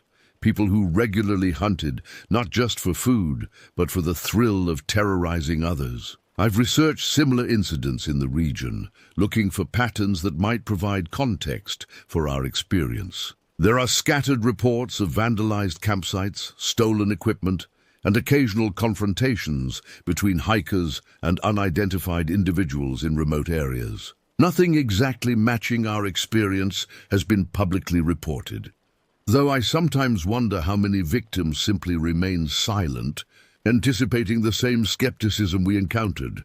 The administrative aftermath still rankles when I think about it. The Park Service never waived their cleanup fee, insisting that regulations applied regardless of circumstances. It was a relatively small amount, less than $100, but the principle bothered me more than the cost. The implicit message seemed to be that our traumatic experience was less important than procedural compliance, that our fear-driven flight was somehow irresponsible rather than necessary. "Let it go," Julia advised when I mentioned this again on the anniversary of our escape. "It's just bureaucracy being bureaucracy. The important thing is that we're here, talking about it, instead of being statistics in some rural crime report." She was right, of course. The fee was insignificant compared to what might have been lost. Still, the incident highlights how systems designed to maintain order can sometimes lack the flexibility to accommodate genuine human emergencies. A minor but persistent frustration in the aftermath of trauma. More positively, the experience deepened our relationship in ways difficult to articulate. Having faced genuine danger together, having coordinated our escape without words, Having processed the aftermath side by side, these shared experiences created a foundation of trust and understanding that continues to strengthen our bond. We know, not theoretically but viscerally, that we can rely on each other in moments of crisis. Would I trade this knowledge for never having experienced that night of terror? Without hesitation. Yet since I cannot undo what happened, I've tried instead to extract whatever value I can from it. The appreciation of safety, the recognition of resilience, the deepened connections that sometimes emerge from shared trauma. If there's any wisdom I can offer from our experience, it's this. Trust your instincts about danger, even when they seem irrational. Pay attention to subtle changes in your environment. Have communication and escape plans, even if you never need them. And remember that while most people you encounter wish you no harm, preparation for the exceptions isn't paranoia, it's prudence.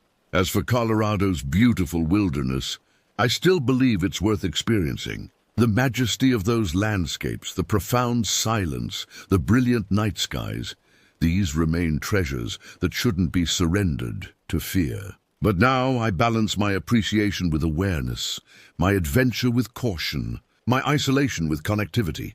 5 years later, I no longer obsessively check the rearview mirror or startle at every unexpected sound. Julia no longer researches crime statistics before we travel. The acute hypervigilance has faded to a background awareness that rarely interferes with daily joy. We've reclaimed most of what was temporarily taken from us that night, integrating the experience without allowing it to define us. Yet sometimes, in the moments between wakefulness and sleep, I still hear that strange, unnatural growl circling our tent. And in those moments, I reach for Julia's hand in the darkness, grounding myself in the present reality. We are home, we are safe, and whatever hunted us that night remains in the past where it belongs.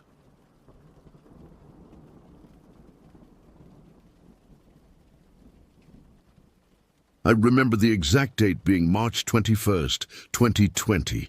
The world was just beginning to whisper about lockdowns, and my girlfriend Jade and I decided we needed one last escape into nature before potential restrictions. We'd been planning this camping trip to Wanangata Valley for months, meticulously researching the area's hiking trails and camping spots. "Do you think we have enough supplies?" Jade asked, surveying our living room floor covered with camping equipment. We'd gone overboard ordering gear online.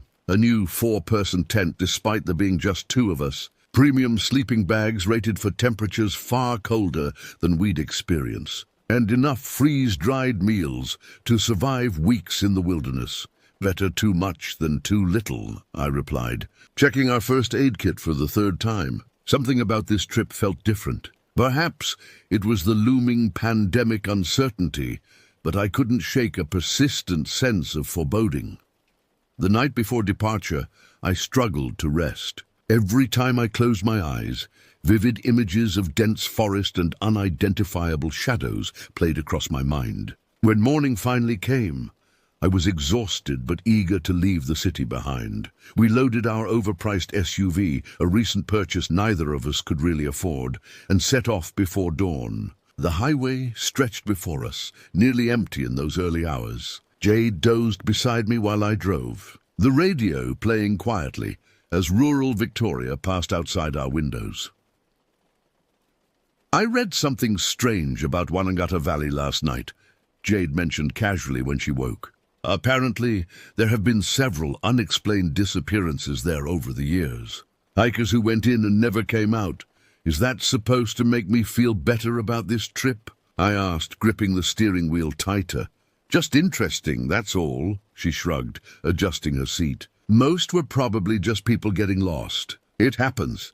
I nodded, but her words lingered. The vastness of Australian wilderness had always inspired awe in me, but suddenly that vastness felt threatening. How easily one could vanish in such spaces, I thought. How completely. The terrain grew more rugged as we approached Wanangata. Civilization thinned out until it was just us, the road, and the increasingly dense forest. Cell service disappeared about 40 minutes before we reached our destination. "Last chance to call anyone?" I'd warned Jade, watching the signal bars vanish one by one. Who would I call?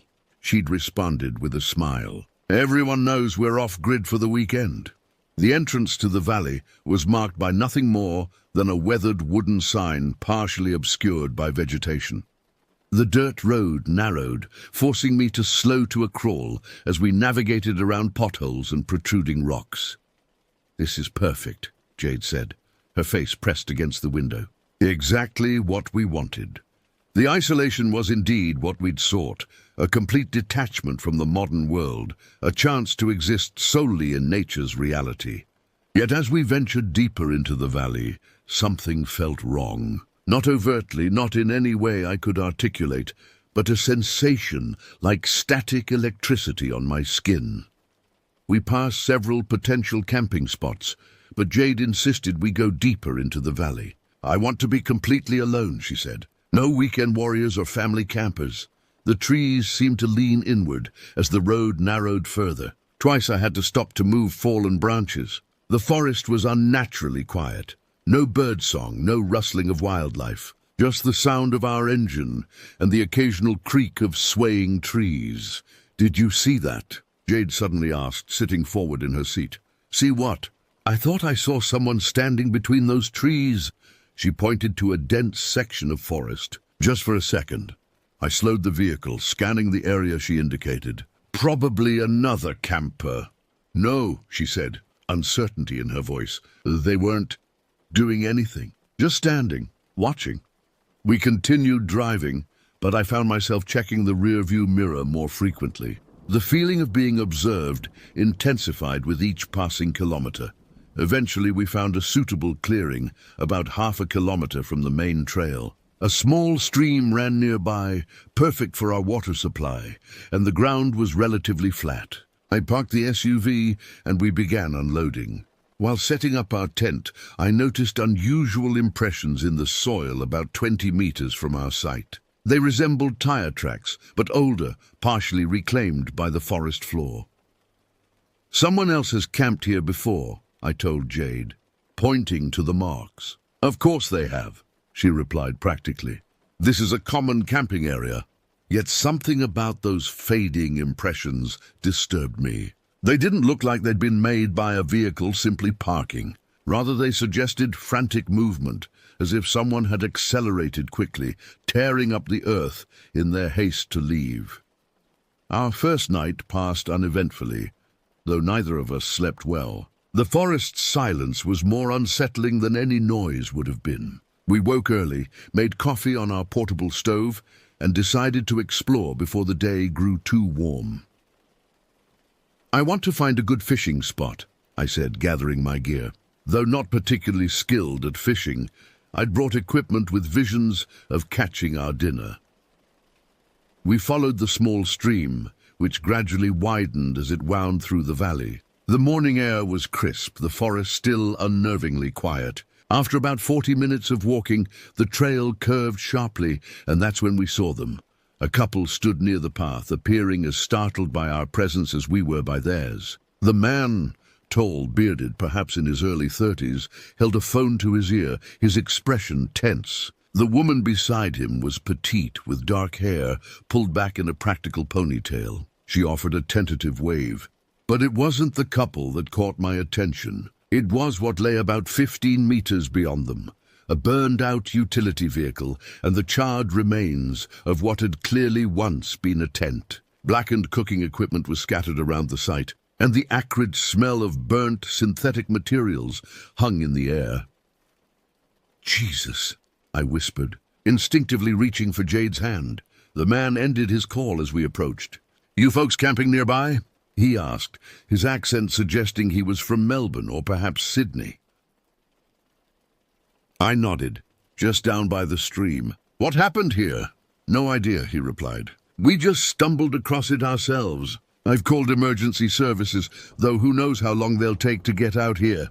The woman stepped forward. "I'm Rita. This is Ben. We're just day hiking. Came across this." She gestured toward the destruction. "It looks recent." The ashes are still warm in places. Jade introduced us, and we all turned our attention to the ruined campsite. "Now closer.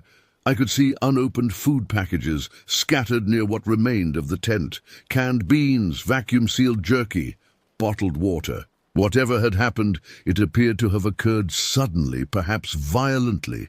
"Do you think anyone was hurt?" Jade asked softly. Ben shrugged. "No blood that we can see. No remains." The word hung heavily in the air. "Might have been an accident. Campfire got out of control, maybe."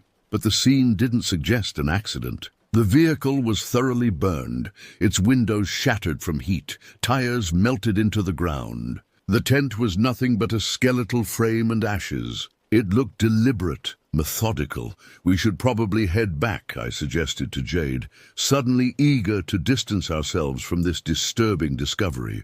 "Since Ben's already contacted authorities, there's not much else we can do." She hesitated, her eyes still fixed on the devastation. "Shouldn't we wait? What if they need witnesses or something?" "The officer I spoke with said we could continue our hike," Ben offered. "They took my number, said they'd call if they needed more information."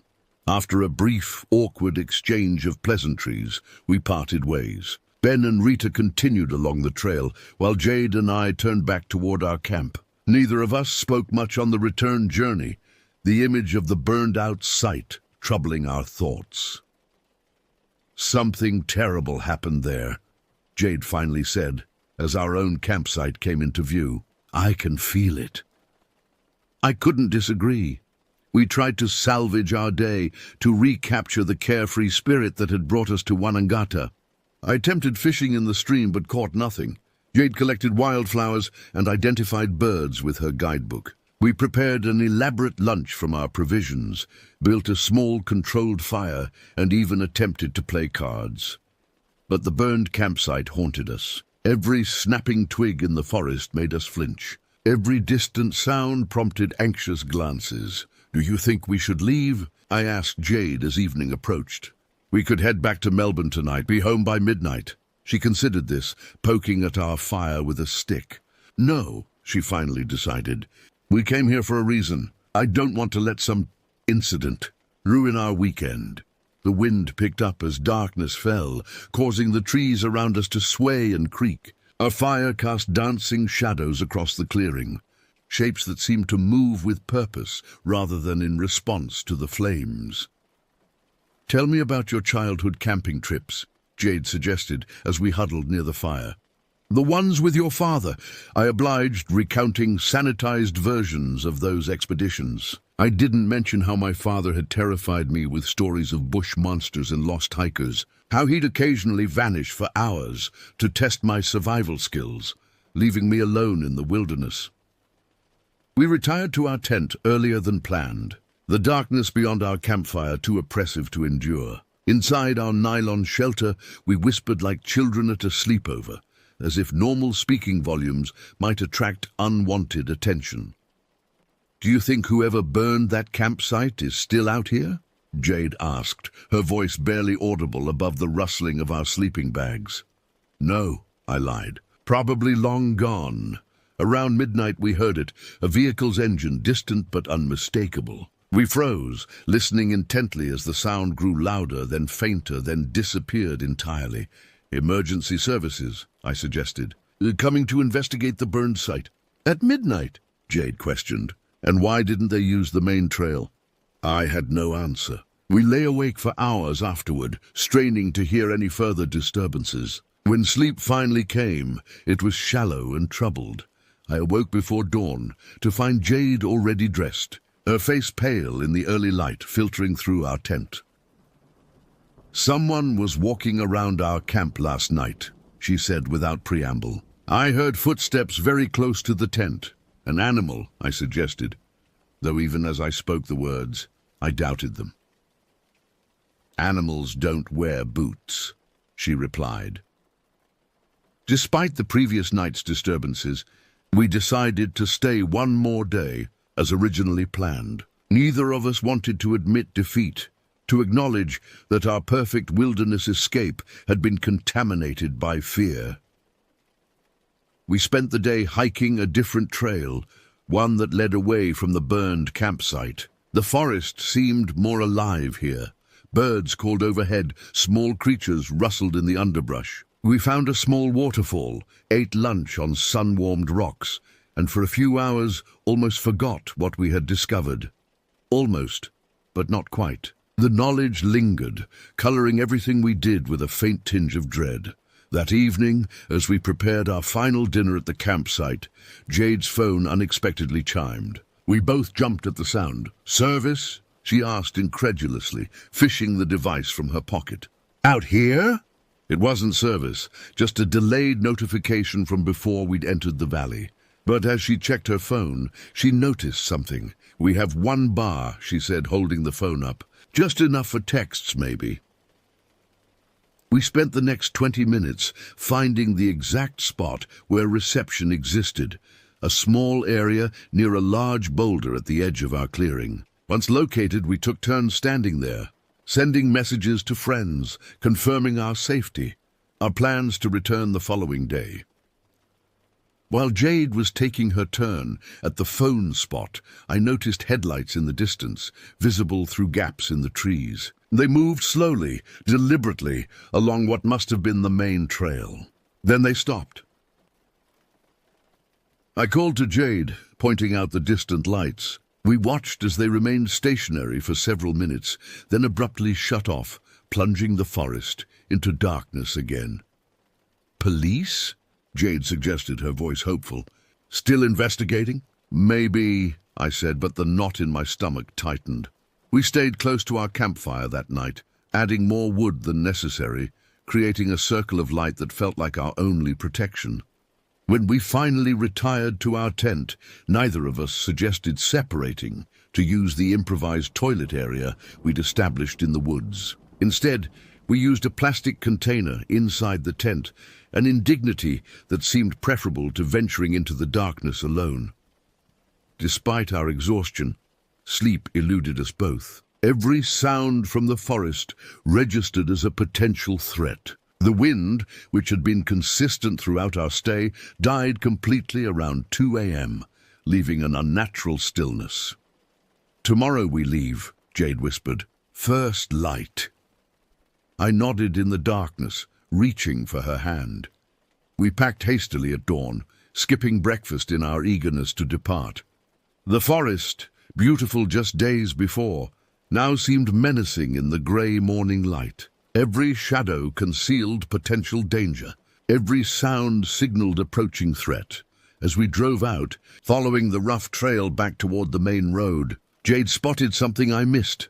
A different vehicle partially hidden among trees, about 50 meters from the path. Dark green, mud-splattered, windows tinted. "Slow down," she urged.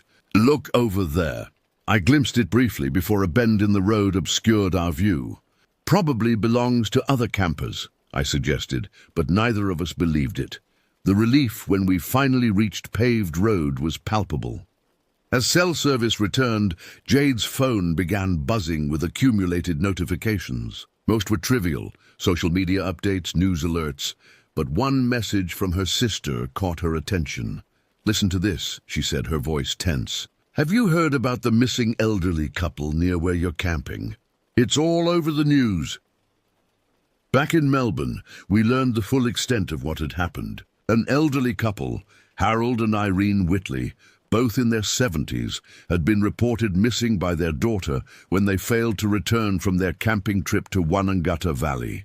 Their planned 3-day excursion had stretched to 5 days, with no contact. A search was underway, focused on their last known location, precisely where we had seen the burned-out utility vehicle and tent. "We have to call the police," I told Jade. "Tell them what we saw." The detective who took our statement was a stern woman with prematurely grey hair and eyes that seemed to evaluate everything simultaneously. Detective Inspector Morrison asked detailed questions about our discovery, our observations, and the couple we'd met at the site. "And you're certain the man, Ben, said he'd already called emergency services?" she asked, making notes in a small leather-bound book. "Absolutely," Jade confirmed. "He was on the phone when we arrived, and he specifically mentioned speaking to an officer." Morrison's expression revealed nothing. We have no record of such a call on the day you mentioned. The implication hung in the air between us. If Ben hadn't called the police as he claimed, what had his phone call been about? And who had he really been speaking to? We provided descriptions of Ben and Rita, helped create composite sketches, and surrendered our phones for forensic examination of the photos we'd taken during our trip. None of which, unfortunately, included the burned campsite or the couple we'd met. For weeks afterward, we followed news of the missing Whitleys obsessively. Search parties combed the valley. Volunteers from surrounding communities joined professional teams with dogs and sophisticated equipment. Helicopters with thermal imaging surveyed the area from above. Nothing was found, no bodies, no additional evidence, no trace of the elderly couple beyond their destroyed campsite.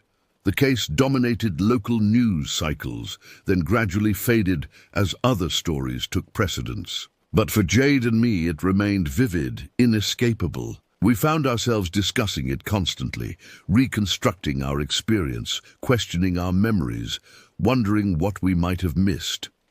"We should have stayed," Jade would say during these sessions. "We should have waited for actual authorities. Or we could have been targets too," I would counter. Though the thought provided little comfort. We learned that Ben and Rita, if those were even their real names, had never come forward. Despite extensive public appeals for witnesses, no one matching their descriptions had been identified. Gradually, our relationship with each other changed. The shared trauma bound us together in some ways, but created distance in others. We stopped camping entirely. Neither of us could bear the thought of forests or isolated places. Eventually, Jade accepted a job interstate, and our relationship ended, amicably but inevitably. I remained in Melbourne, unable to leave, despite increasingly frequent nightmares about Wanangata Valley. In these dreams, I was always alone, always lost, always aware of being watched by unseen eyes from between the trees. 18 months after our camping trip, I received an unexpected call from Detective Inspector Morrison. "They found bodies," she said without preamble. "We need you to come in." At the station, Morrison looked older, more haggard than I remembered. The Whitley case had clearly taken its toll on her as well. 2 hikers discovered human remains yesterday approximately 3 kilometers from where the campsite was found, she explained in her office. Preliminary examination suggests they're the Whitleys. What happened to them? I asked, uncertain if I truly wanted the answer. Morrison's professional demeanor faltered momentarily. Evidence indicates they were murdered. Multiple stab wounds. The bodies were concealed in a shallow grave, covered with rocks and forest debris. The clinical description couldn't mask the horror of what she was describing. 2 elderly people out enjoying nature brutally killed and discarded like trash. "We believe they were murdered at their campsite, and the fire was set to destroy evidence," Morrison continued. "The bodies were transported to the burial location afterward. Do you know who did it?" I asked. "We have persons of interest," she replied carefully. I thought immediately of Ben and Rita, the couple who had lied about contacting authorities. "The people we met at the campsite." Morrison hesitated, then nodded slightly. "We've identified them through other witness accounts. Benjamin Hicks and Margaret Rice. Both have extensive criminal records, primarily for fraud and identity theft. We're actively searching for them." She showed me photographs, mugshots from previous arrests. The faces were indeed those of the couple we'd encountered, though in the official photos they looked harder, their expressions calculating rather than concerned. "We believe they targeted the Whitleys specifically," Morrison explained. "Not random violence, but premeditated murder. Hicks has a history of targeting elderly victims for financial scams. This appears to be an escalation of his usual pattern." I felt physically ill imagining the couple we'd spoken with, so normal-seeming, so apparently concerned, as cold-blooded killers who had murdered 2 elderly people for financial gain. "The vehicle you reported seeing on your way out," Morrison continued, "it likely belonged to them. We think they remained in the area to ensure the scene wasn't thoroughly investigated before they could distance themselves from it. The realization that the killers had been watching us, perhaps even stalking our campsite during the night, sent ice through my veins. The footsteps Jade had heard, the distant vehicle sounds, all took on new, horrifying significance. "Were we in danger?" I asked, my voice barely steady. Morrison's expression was grave. "Based on their methodical approach to the Whitleys, I believe they wouldn't have left witnesses if they thought you'd seen anything incriminating." "But we spoke to them," I protested. "We saw them at the crime scene, which they had already staged as an accident or random act of vandalism," Morrison pointed out. "Your presence actually helped their narrative. 2 independent witnesses who saw nothing suspicious beyond a burned campsite." I left the police station shaken, immediately calling Jade to relay what I'd learned. Our conversation lasted hours, processing the revelation that we had stood face to face with murderers, exchanged pleasantries, and walked away none the wiser. "We could have been killed," Jade said, her voice distant despite the phone's clarity. "If we'd arrived earlier, if we'd seen something we shouldn't have."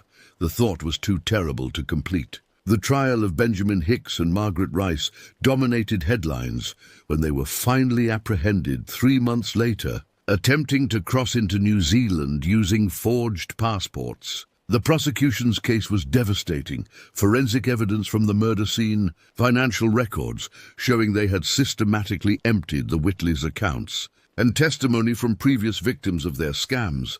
I attended the trial daily, watching the proceedings with horrified fascination. Hicks maintained throughout that the killings had been self-defense, claiming Harold Whitley had threatened him with a hunting rifle during an argument over Hicks's drone flying too close to their campsite.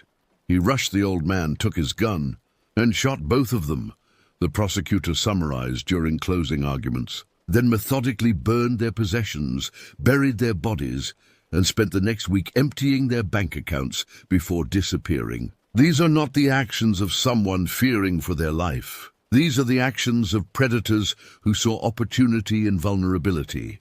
The jury deliberated for less than 6 hours before returning guilty verdicts for both defendants on all charges. The judge, delivering his sentencing remarks, described their crimes as displaying extraordinary callousness toward fellow human beings. Hicks received life imprisonment with a non-parole period of 30 years. Rice, argued by her counsel to have been under Hicks's influence, received 25 years. As the courtroom emptied following sentencing, Detective Inspector Morrison approached me. "Closure?" she asked simply. I considered the question. "Knowledge," I replied after a moment. "Not the same thing." She nodded in understanding. "The Whitley's daughter asked to meet you. She wants to thank you for coming forward, for helping identify her parents' killers." The meeting took place in a quiet cafe near the courthouse. Patricia Whitley was a dignified woman in her 50s, her resemblance to her murdered mother visible in photographs I'd seen during the trial. "You were the last people, besides the killers, to see where my parents spent their final moments," she said. Her composure remarkable given the circumstances. "I wanted to thank you for testifying, for not just walking away from what you saw." "We almost did exactly that," I admitted. "We saw something wrong and left anyway." Patricia reached across the table, briefly touching my hand. "But you came forward when it mattered. That's what counts in the end." After meeting Patricia, I visited Wanangata Valley one final time. Not to camp, I would never camp again, but to stand at the entrance to the valley, to confront the place that had changed so many lives, including my own.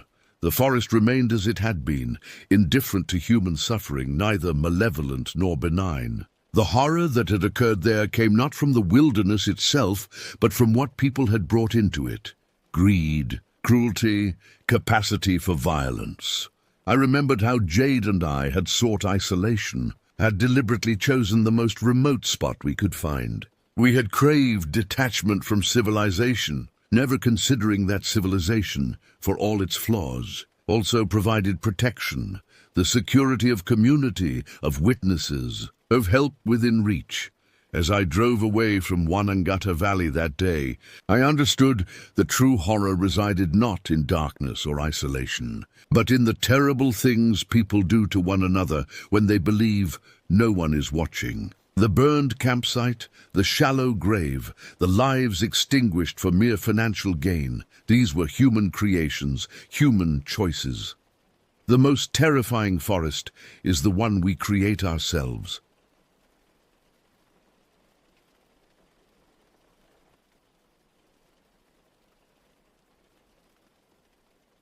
A lot of people hate the city, but I would rather take the city over the wilderness any day of the week, especially after what happened to me and my friends in October 2020. The incident remains etched in my memory like a scar that refuses to fade, a permanent reminder of how quickly a simple getaway can transform into something sinister. It began with my friend Jasmine's unexpected separation from her fiancé, Gregory. They had been together for 7 years, college sweethearts who everyone believed would grow old together. The separation blindsided her completely. Gregory had simply announced one evening that he needed space and moved out the following weekend, leaving Jasmine hollow-eyed and disoriented in an apartment suddenly too large and too quiet. We watched her struggle through those first few weeks, her phone perpetually in hand, waiting for a message that rarely came. She stopped eating properly, called in sick to work repeatedly, and developed dark circles under her eyes that no amount of concealer could hide. Jasmine had always been the vibrant one in our group, quick to laugh, versed to dance, and seeing her reduced to this shell was heartbreaking. "We need to do something," Kimberly said during our weekly coffee meetup, which Jasmine had once again skipped. "She can't keep going like this." Kimberly was our group's resident nature enthusiast. While the rest of us enjoyed our urban comforts, she spent weekends hiking remote trails and posting enviable sunrise photos from mountaintops. Her apartment was filled with plants and hiking gear, her calendar marked with outdoor excursions. "What did you have in mind?" I asked, already dreading whatever outdoor activity she would inevitably suggest. "A weekend away. Something completely different to break her out of this spiral." Kimberly's eyes lit up with enthusiasm. "I found this perfect little cottage about 2 hours from the city. No Wi-Fi, no distractions, just trees, fresh air, and a chance to reset." I grimaced. "You know how Jasmine feels about roughing it. That's exactly why it might work," Kimberly insisted.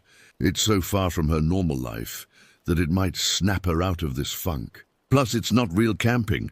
There's indoor plumbing and electricity." Against my better judgment, I agreed to help convince Jasmine. To our surprise, after initial resistance, she actually warmed to the idea. "Maybe you're right," she said quietly. "Maybe I need to get away from all these reminders for a while."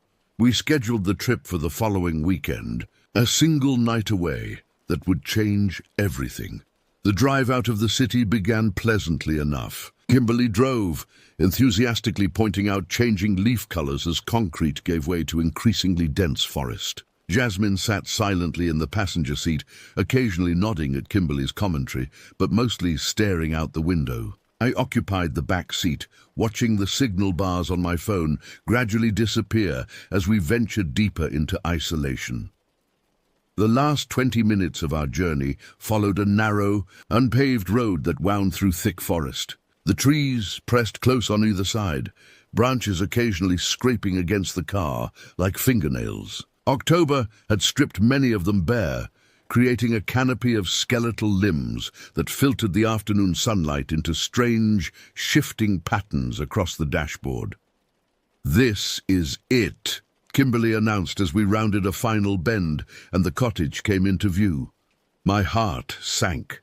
The structure was smaller than I had imagined, a weathered wooden cabin with a sagging porch and windows that reflected the surrounding forest like dark, watchful eyes. The clearing around it was minimal, with forest crowding in from all sides. I immediately felt the weight of isolation.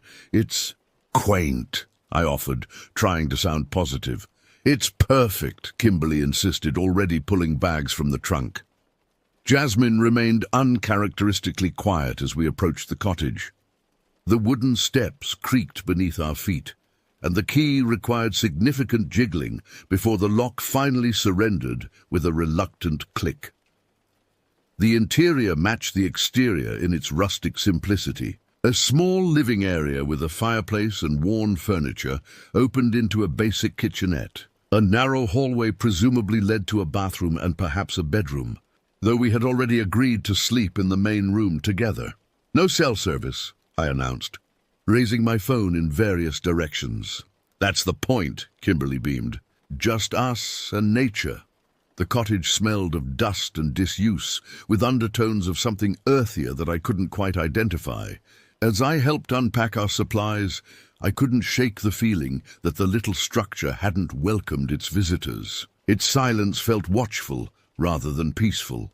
As daylight began to fade, the cottage's true character emerged. Every creak and groan of settling wood sounded deliberate. Shadows gathered in corners, refusing to disperse fully, even when we turned on the lamps with their weak, yellowing light. Outside, the wind had picked up, causing branches to scratch against the windows in irregular rhythms. "I thought there would at least be a TV," Jasmine said, breaking a long silence as she surveyed the living room for the third time. "I brought cards and wine," I offered hopefully, "and I packed ingredients for s'mores by the fire pit," Kimberly added. Jasmine nodded distractedly, wandering toward one of the windows to stare into the darkening forest. Her reflection looked ghostly against the glass, superimposed over the black shapes of trees. "Does anyone else feel like we're being watched?" she asked suddenly. I exchanged glances with Kimberly. "It's just the isolation playing tricks on your mind," I said. Though I had been fighting the same sensation since our arrival. "There's nothing out there but deer, and maybe some raccoons," Kimberly assured her. "Let's get some kindling for the fireplace." As we gathered fallen branches near the cottage, I noticed how sound behaved strangely in the forest. Noises seemed simultaneously muffled and amplified, with distant rustlings suddenly appearing close at hand. Several times I spun around, certain someone stood directly behind me, only to find empty air. By the time we returned with our arms full of wood, Jasmine had found a crumpled brochure for local attractions. "There's a bar about 15 minutes down the road," she announced, a hint of her old enthusiasm breaking through. "Instead of sitting here listening to the house settle all night, why don't we check it out?" Kimberly looked dismayed. "But the whole point was to disconnect." "One drink," Jasmine pleaded. "I just need to be around other people for a bit." I sided with Jasmine, relief flooding through me at the prospect of escaping the oppressive cottage, even temporarily. Kimberly reluctantly agreed, and we piled back into the car, leaving the cottage dark and waiting for our return. The bar was exactly what you'd expect in a small rural town, a weathered building with peeling paint and a flickering neon sign advertising a beer brand I'd never heard of. The establishment called itself the Logger's Rest, though the name was barely legible on the sun-faded sign above the entrance. Inside, wood-paneled walls displayed dusty taxidermy and faded photographs of local hunting triumphs. The air hung heavy with cigarette smoke, despite indoor smoking bans, mixed with the yeasty smell of spilled beer and the woody notes of whiskey. A jukebox in the corner played country songs I didn't recognize, the music competing with the clack of pool balls from a table in the back. The patrons, mostly men in flannel shirts and work boots, paused their conversations to assess us as we entered. I felt suddenly conscious of our city clothes and mannerisms, how clearly we stood out as outsiders. Their gazes lingered a beat too long before they returned to their drinks and conversations, though I noticed several still watching us from the corners of their eyes. We claimed a small table near the wall, and I volunteered to get our first round. The bartender, a heavy-set woman with tired eyes, took our order without comment or smile. "This is more like it," Jasmine said when I returned with our drinks. The alcohol seemed to loosen something in her. Color returned to her cheeks, and she sat straighter, her eyes scanning the room with renewed interest. That's when she noticed him. He sat alone at the bar, nursing what appeared to be a whiskey. Unlike the other patrons who exuded a certain roughness, he had a more refined quality, despite his rugged appearance. He was perhaps in his early 40s, with salt and pepper hair trimmed short and a closely cropped beard that accentuated a strong jawline. His clothing, dark jeans and a grey button-down with rolled sleeves, looked expensive in an understated way. He caught Jasmine staring and raised his glass slightly in acknowledgement. She blushed but held his gaze. "Don't even think about it," I whispered, unease stirring in my stomach. "I'm just looking," she replied, but there was something in her voice, a hunger. Perhaps that concerned me. Kimberly excused herself to use the restroom, and in those few minutes of her absence, everything changed. The man from the bar approached our table, glass in hand. "You ladies aren't from around here," he said. It wasn't a question. "Just visiting for the weekend," Jasmine replied before I could intervene. "Russell," he introduced himself, extending a hand with manicured nails that contradicted his otherwise rugged appearance. "Jasmine," my friend replied, taking his hand. I noticed he held it slightly longer than necessary. "Mind if I join you?" Without waiting for an answer, he pulled out Kimberly's empty chair and sat down, positioning himself primarily toward Jasmine. I watched with growing concern as Russell charmed Jasmine with practiced ease. He claimed to be a consultant who traveled frequently for work, but maintained a cabin in the area as a sanctuary from the corporate world. His stories were well crafted, his attention flattering, and Jasmine bloomed under his focus in a way I hadn't seen since before her breakup. When Kimberly returned, she shot me a worried glance, but neither of us could find a way to interrupt the connection forming before us. Russell bought several rounds, ensuring Jasmine's glass was never empty while barely touching his own drink, a detail that didn't escape my notice. At some point I excused myself to the bathroom. When I returned, I caught Russell leaning close to Jasmine, his mouth near her ear. As I approached, I heard fragments of their conversation. "Beautiful cottage in these woods," Jasmine was saying. My stomach clenched. She was telling him where we were staying. "Jasmine," I interrupted sharply, "we should probably head back soon." Russell straightened, a smile playing at his lips that didn't reach his eyes. "Of course. It's getting late." As we prepared to leave, Russell placed a hand on Jasmine's wrist. "Perhaps we'll run into each other again before you leave." The bar's patrons watched our departure with the same silent attention they'd given our arrival. As we stepped into the parking lot, I noticed Russell in conversation with the bartender, both of them glancing in our direction. "What were you thinking?" I hissed at Jasmine once we were in the car. "Telling a complete stranger where we're staying?" "He was just being friendly," Jasmine defended, though doubt flickered across her face. Besides, I didn't give him the exact location." "You mentioned the rental company and the road," Kimberly pointed out, her knuckles white on the steering wheel. "In an area this small, that's more than enough."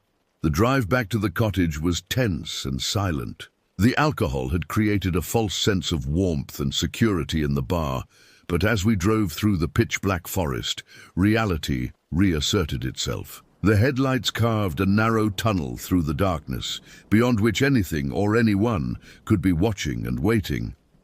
We arrived back at the cottage shortly before midnight. The structure loomed dark and unwelcoming against the night sky, its windows reflecting nothing but blackness. Kimberly fumbled with the keys, her hands shaking slightly as she unlocked the door. Inside, the cottage felt colder than when we'd left it, as though the night had seeped through the walls during our absence. "I'll get the fire started," Kimberly offered, kneeling before the fireplace with determined focus. Jasmine collapsed onto the worn sofa, the evening's alcohol catching up with her. "You guys are overreacting about Russell," she said, though her voice held less conviction than before. "He was just being nice." "Maybe," I conceded, drawing the curtains closed across every window. But there was something about him that didn't feel right. While Kimberly coaxed the fire to life, I moved through the cottage, checking that each window was locked. The bathroom window had a broken latch, I discovered, and could be easily opened from the outside. I wedged a shampoo bottle into the frame to secure it, my imagination already conjuring images of hands pushing against the glass. When I returned to the living room, the fire had transformed the space somewhat, casting warm light that pushed back the shadows. Kimberly had opened a bottle of wine, and despite my misgivings, I accepted a glass. We needed something to steady our nerves.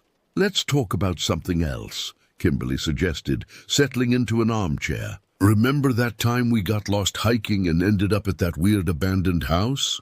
The conversation drifted to safer topics, shared memories, work gossip, future plans, but underneath ran an electric current of awareness. Every creak of the cottage, every whisper of wind against the windows drew our attention. We spoke too loudly, laughed too quickly, as though sound itself could keep the night at bay. Around 1 in the morning, exhaustion finally overcame anxiety. We arranged our sleeping places as planned, Jasmine on the sofa, Kimberly on the love seat, and me in the recliner. The fire had burned down to embers, casting just enough light to make out shapes, but not details. We said our goodnights, and the cottage grew quiet, except for the occasional pop from the dying fire.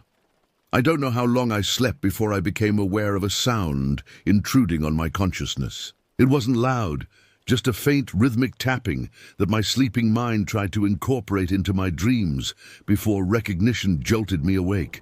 Someone was at the door, testing the handle with gentle pressure. I froze, my body rigid with fear as I strained to confirm what I'd heard. The cottage had fallen silent again, but the silence itself felt weighted, expectant. I wanted desperately to believe I'd imagined it, that the sound had been merely the wind or settling wood. Then it came again, a careful manipulation of the doorknob, so deliberate it could only be human. I glanced at my friends. In the dim light, I could see they were both still asleep, Jasmine's arm dangling off the edge of the sofa, Kimberly curled into a tight ball. I wanted to call out to them, but terror had stolen my voice, leaving only a dry rasp in my throat. The door handle stopped moving. For one hopeful moment, I thought whoever was outside had given up. Then came the sound of footsteps, slow, measured steps moving away from the door and around the perimeter of the cottage. Crack. A twig snapped beneath a careful foot. Rustle. Fabric brushed against the exterior wall. The footsteps circled toward the back of the cottage, toward the large window behind the sofa where Jasmine slept. Oblivious to the approaching threat, I needed to wake them. Needed to move, but my body refused to respond. Locked in the paralysis of absolute fear, I watched, helpless, as a shadow passed across the curtained window. A distinctly human silhouette, pausing directly behind Jasmine's sleeping form. The shadow remained motionless at the window for what felt like an eternity. Then slowly it raised a hand and placed it flat against the glass. Even through the curtain, I could make out the spread fingers pressing against the fabric, creating 5 small indentations that seemed to reach toward Jasmine. My paralysis broke. I managed to extend my foot and kick Kimberly's love seat, hard enough to jostle her awake. She startled, blinking in confusion before registering my wide-eyed terror. I pointed frantically toward the window, mouthing the words, "Someone's outside." Understanding dawned on her face. She sat up cautiously, reaching over to shake Jasmine's shoulder. Jasmine woke with a small groan, which she quickly stifled when Kimberly pressed a warning finger to her lips. The 3 of us huddled together on the sofa, eyes fixed on the window where the shadow remained. The only sounds were our shallow breaths and the thundering of my heart, which seemed loud enough to alert the entire forest to our presence. "What do we do?" Jasmine whispered, so quietly I barely heard her. Before anyone could answer, a new sound emerged, the gentle scrape of the window frame being tested, followed by the distinct click of a latch trying to turn. The bathroom window, I realized with horror. Despite my makeshift lock, someone was attempting to gain entry. "I'm calling the police," I announced loudly. my voice cracking but carrying clearly through the cottage. The movement at the window ceased immediately. The silence that followed was absolute, as though the entire forest held its breath. Then, from just beyond the thin barrier of glass and curtain, came a whisper that froze my blood. "Jasmine." The voice was soft, but unmistakable. "Russell." I lunged for the curtain and yanked it open. The sudden movement caught him off guard, and for one terrible moment, we stared at each other through the glass. His face half illuminated by the dying embers of our fire, eyes reflecting red like an animal caught in headlights. Recognition flickered in his expression, followed quickly by something that resembled shame or perhaps calculation. He raised his hands as if in surrender, then backed away from the window and disappeared into the darkness of the surrounding forest. "It's him," Jasmine gasped, her voice breaking. "It's really him." "Call 911, Kimberly instructed, her voice steadier than I would have expected. She moved to the front door, checking that the deadbolt was secured. My hands shook so violently I could barely operate my phone. Miraculously, we had a single bar of service, just enough to connect the call. The dispatcher's voice sounded tinny and distant as I explained our situation, the words tumbling out in a disjointed narrative of bar meetings and midnight intruders. "Officers are on the way," the dispatcher assured me. "Stay inside with the doors locked.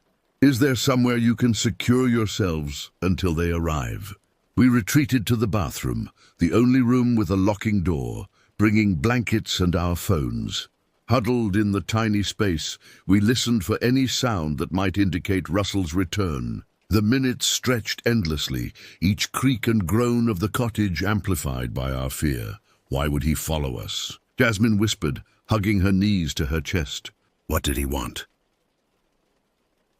The question hung in the air, its possible answers too terrible to voice. In the harsh fluorescent light of the bathroom, Jasmine's face appeared gaunt, the shadows under her eyes pronounced. I wondered if she was thinking of Gregory, if she was recognizing how vulnerability can sometimes lead us into greater danger. When headlights finally swept across the bathroom window, we held our breath until a clear knock and a called "Police" confirmed our rescue had arrived. 2 officers responded to our call, a middle-aged man with a weathered face and a younger woman whose alert eyes missed nothing as they surveyed the cottage and surrounding area. They took our statements individually, patiently untangling our overlapping accounts of the evening's events. "And you're certain it was this man from the bar?" Officer Rivera, the female officer, asked me as we stood on the porch. Dawn was breaking, casting long shadows across the clearing and revealing the vulnerability of our position. From here, the cottage was completely isolated, invisible from the road and backed by dense forest that could conceal any number of threats. "Absolutely certain," I confirmed. "I saw his face clearly when I opened the curtain." She nodded, making a note in her small notebook. "And he called your friend by name?" "The name she gave him at the bar." "Yes," he whispered it through the window. Officer Rivera studied me with a gaze that seemed to cut through pretense. "You understand how serious this situation could have become," she said. "It wasn't a question." I nodded, a delayed shudder running through me as the full implications of our night settled into my consciousness. Russell hadn't just followed us. He had watched the cottage for hours, waiting for us to fall asleep before attempting entry. The premeditation made the violation even more disturbing. "We've put out an alert for this, Russell," Officer Rivera continued. "But with just a first name and basic description, I won't lie to you. It's unlikely we'll locate him quickly, especially if he's just passing through the area." Her partner, Officer Jenkins, emerged from the tree line where he'd been examining the ground. "Found clear footprints by the back window and along the south side," he reported. "Single individual men's boots, probably size 11 or 12, consistent with someone circling the property multiple times." The image of Russell pacing around our cottage like a predator circling prey sent another wave of nausea through me. I reached for the porch railing to steady myself. "We're going to maintain patrols in this area for the next few days. Officer Rivera assured me, perhaps noticing my reaction. But my recommendation would be for you ladies to return to the city today. This type of isolated rental isn't secure enough, given the circumstances. Inside, Jasmine sat wrapped in a blanket despite the morning warmth, her eyes vacant as she stared at the cold fireplace. Kimberly moved efficiently around the cottage, packing our belongings with mechanical precision. Neither argued when I relayed the officer's suggestion that we leave immediately.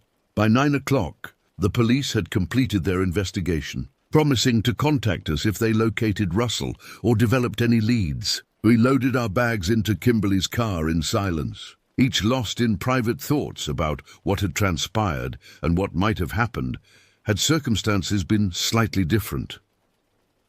As we prepared to depart, Officer Rivera approached me one last time, her expression grave. "One more thing," she said quietly, ensuring her words wouldn't carry to my friends. "The bartender at the Loggers' Rest called in after hearing about the incident. She claims no regular customer matches your description of Russell, and she has no recollection of serving anyone fitting that description last night." I stared at her, processing the implications. "That's impossible. He was there for hours. He bought multiple rounds." Officer Rivera nodded, her expression carefully neutral. "We're looking into it. There may be a simple explanation. Perhaps he's new to the area, or the bartender's memory is faulty. But I wanted you to be aware." This final, disturbing detail accompanied us as we drove away from the cottage, following the police cruiser until we reached the main road. I watched the forest recede in the side mirror, unable to shake the feeling that somewhere among those trees, Russell was watching our departure. The drive back to the city passed in uneasy silence. Kimberly focused intently on the road, her knuckles white against the steering wheel. Jasmine stared out the passenger window, occasionally pressing her fingertips to the glass, as though testing its solidity. I sat in the back, constantly checking the rearview mirror for any vehicle that might be following too closely or for too long.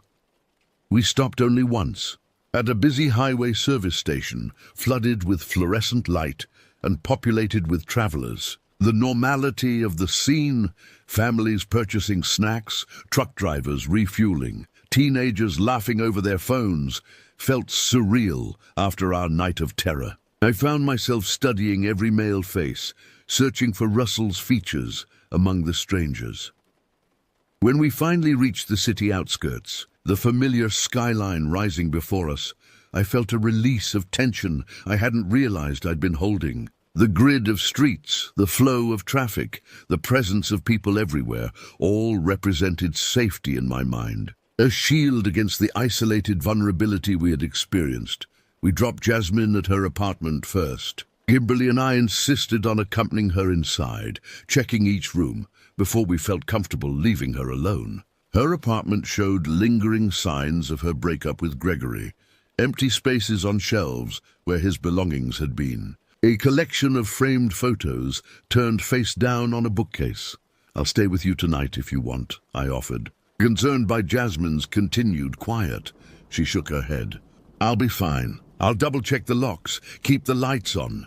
She attempted a smile that didn't reach her eyes. "At least Gregory's absence means I have plenty of room to pace when I can't sleep." After ensuring she had both our numbers on speed dial and extracting a promise that she would call at the slightest concern, Kimberly and I reluctantly left. In the car, we sat in silence for several minutes before Kimberly spoke. "Do you think the police will find him?" I considered the question, remembering Officer Rivera's revelation about the bartender's statement. "I don't know," I admitted. "Something about this whole situation feels off." "What do you mean?" I struggled to articulate the unease that had been growing since our departure from the cottage. Russell was too perfect in a way. He knew exactly what to say to engage Jasmine, exactly how to play on her vulnerabilities. And now this claim that no one at the bar remembers him? Kimberly nodded slowly. "You think he targeted us specifically?" "Before we even arrived at the bar. The possibility hung between us, too disturbing to fully examine. If Russell had identified us as potential victims before our arrival at the Logger's Rest, it suggested a level of planning and predation far beyond an opportunistic encounter. In the days that followed, we attempted to return to our normal routines, but the experience had altered something fundamental in our perceptions. I found myself checking locks multiple times before bed, starting at unexpected sounds and avoiding windows after dark. Kimberly, who had once found solace in solitary hikes, now refused to venture into nature without a group. Jasmine's transformation was the most profound. The listlessness that had characterized her post-breakup depression was replaced by hypervigilance. She changed the locks on her apartment, installed a security system, and began attending self-defense classes. Her social media accounts were deactivated, her number changed. In some ways, her fear served as a catalyst for reclaiming her agency, though at a cost none of us would have willingly paid. A week after our return, Officer Rivera called with an update. Despite expanded inquiries, they had found no trace of anyone matching Russell's description in the area. Security cameras from nearby businesses showed no record of him. It was as though he had materialized solely for our encounter and then vanished into the ether. "We're continuing to investigate," she assured me. "But I wanted you to know that we've increased patrols around your residences as a precaution." Her words, meant to reassure, instead intensified my unease. If the police considered Russell enough of a threat to warrant additional security measures, what did that suggest about their assessment of the danger he posed? That night I dreamed of the cottage. In my dream, I stood outside it, watching through the windows as my friends and I slept peacefully within. But I wasn't alone in my observation. Russell stood beside me, his face half illuminated as it had been at the window. "Why?" I asked him in the dream. His response, delivered with a smile that never reached his eyes, followed me into wakefulness. "Because you made it so easy." October 2021 arrived with a chill that seemed to reach beyond the physical, stirring memories I had spent 12 months trying to suppress. The nightmares had grown less frequent, the jumping at shadows less pronounced, but certain triggers, a glimpse of someone who resembled Russell, the sound of footsteps behind me on a quiet street, could still catapult me back to that night with visceral immediacy. Jasmine had perhaps undergone the most remarkable transformation. The incident had forced her to confront not only the specific threat of Russell, but also the broader vulnerability she had carried since her separation from Gregory. She channeled her fear into action, eventually becoming a volunteer counselor for a women's crisis center, helping others navigate the aftermath of threatening encounters. In a sick way, this trip really did help me, she admitted during a rare conversation about that night. I was so thankful to escape unharmed that I was able to pull my life into perspective and start the long road of healing after a horrible breakup. Kimberly had retreated somewhat from her outdoor enthusiasms, preferring urban parks with clearly marked paths and constant foot traffic to the isolated trails she had once favored. When she did venture into more remote areas, she went with organized groups and carried multiple safety devices. As for me, I developed a relationship with the urban environment that bordered on dependency. The city, with its constant noise and presence of others, became my sanctuary. I mapped my daily movements to avoid isolated areas, chose apartments based on security features rather than aesthetics, and developed friendships with my neighbors as a mutual safety network. The police investigation into Russell eventually went cold. Without further incidents or additional evidence, it was classified as an attempted breaking and entering with no clear suspect. Officer Rivera called occasionally with updates that amounted to confirmations of no progress, until eventually the calls stopped altogether. Sometimes I wonder if Russell found other victims, other isolated cottages with inadequate locks and trusting occupants. The thought keeps me vigilant, both for myself and for others who might not recognize the danger until it whispers their name through the glass. A year after our experience, we gathered at my apartment to mark the anniversary, not to celebrate, but to acknowledge how the incident had shaped us. We spoke openly about our continued fears, the precautions we still took, the ways in which a single night had altered our perceptions permanently. "Do you ever wonder who he really was?" Kimberly asked, as evening deepened outside my carefully curtained windows. "I've developed theories," Jasmine admitted. "Maybe he was just passing through, a predator who saw an opportunity. Maybe he's someone who lives in that area and has a pattern of targeting tourists." "Or maybe," I suggested, voicing the thought that had haunted me for months, "he saw us before we ever saw him. Maybe we were chosen before we ever set foot in that bar." We fell silent, each considering this possibility and its implications. The randomness of crime can be terrifying, but there is something even more disturbing about the notion of being specifically selected, studied, and stalked by someone who recognized your vulnerabilities before you showed them. As our conversation turned to lighter topics, I found myself reflecting on how profoundly that night had changed my relationship with safety, with trust, with the spaces I inhabit. The city that once felt constrained now represents protection. The wilderness that Kimberly had praised for its freedom now symbolizes exposure and risk. I glanced at my friends, noting the subtle changes in their postures and expressions when certain topics arose. The slight tensing of Jasmine's shoulders at the mention of rural areas. The way Kimberly's eyes still darted to windows and doors throughout our conversation. We survived our encounter with Russell, physically unharmed. But the experience left scars that no one else can see. Invisible markers of a night when the boundary between safety and danger proved thinner than we had ever imagined. A lot of people hate the city, but I would rather take the city over the wilderness any day of the week, especially after what happened to me and my friends. The cottage stands empty now, according to a rental listing I compulsively check every few months. I wonder if its walls remember what transpired that night, if new guests feel an inexplicable unease in the early hours of the morning, and sometimes in the moment between wakefulness and sleep. I imagine Russell still circling that isolated structure, testing windows and whispering names into the darkness, waiting for someone else who believes themselves beyond the reach of danger.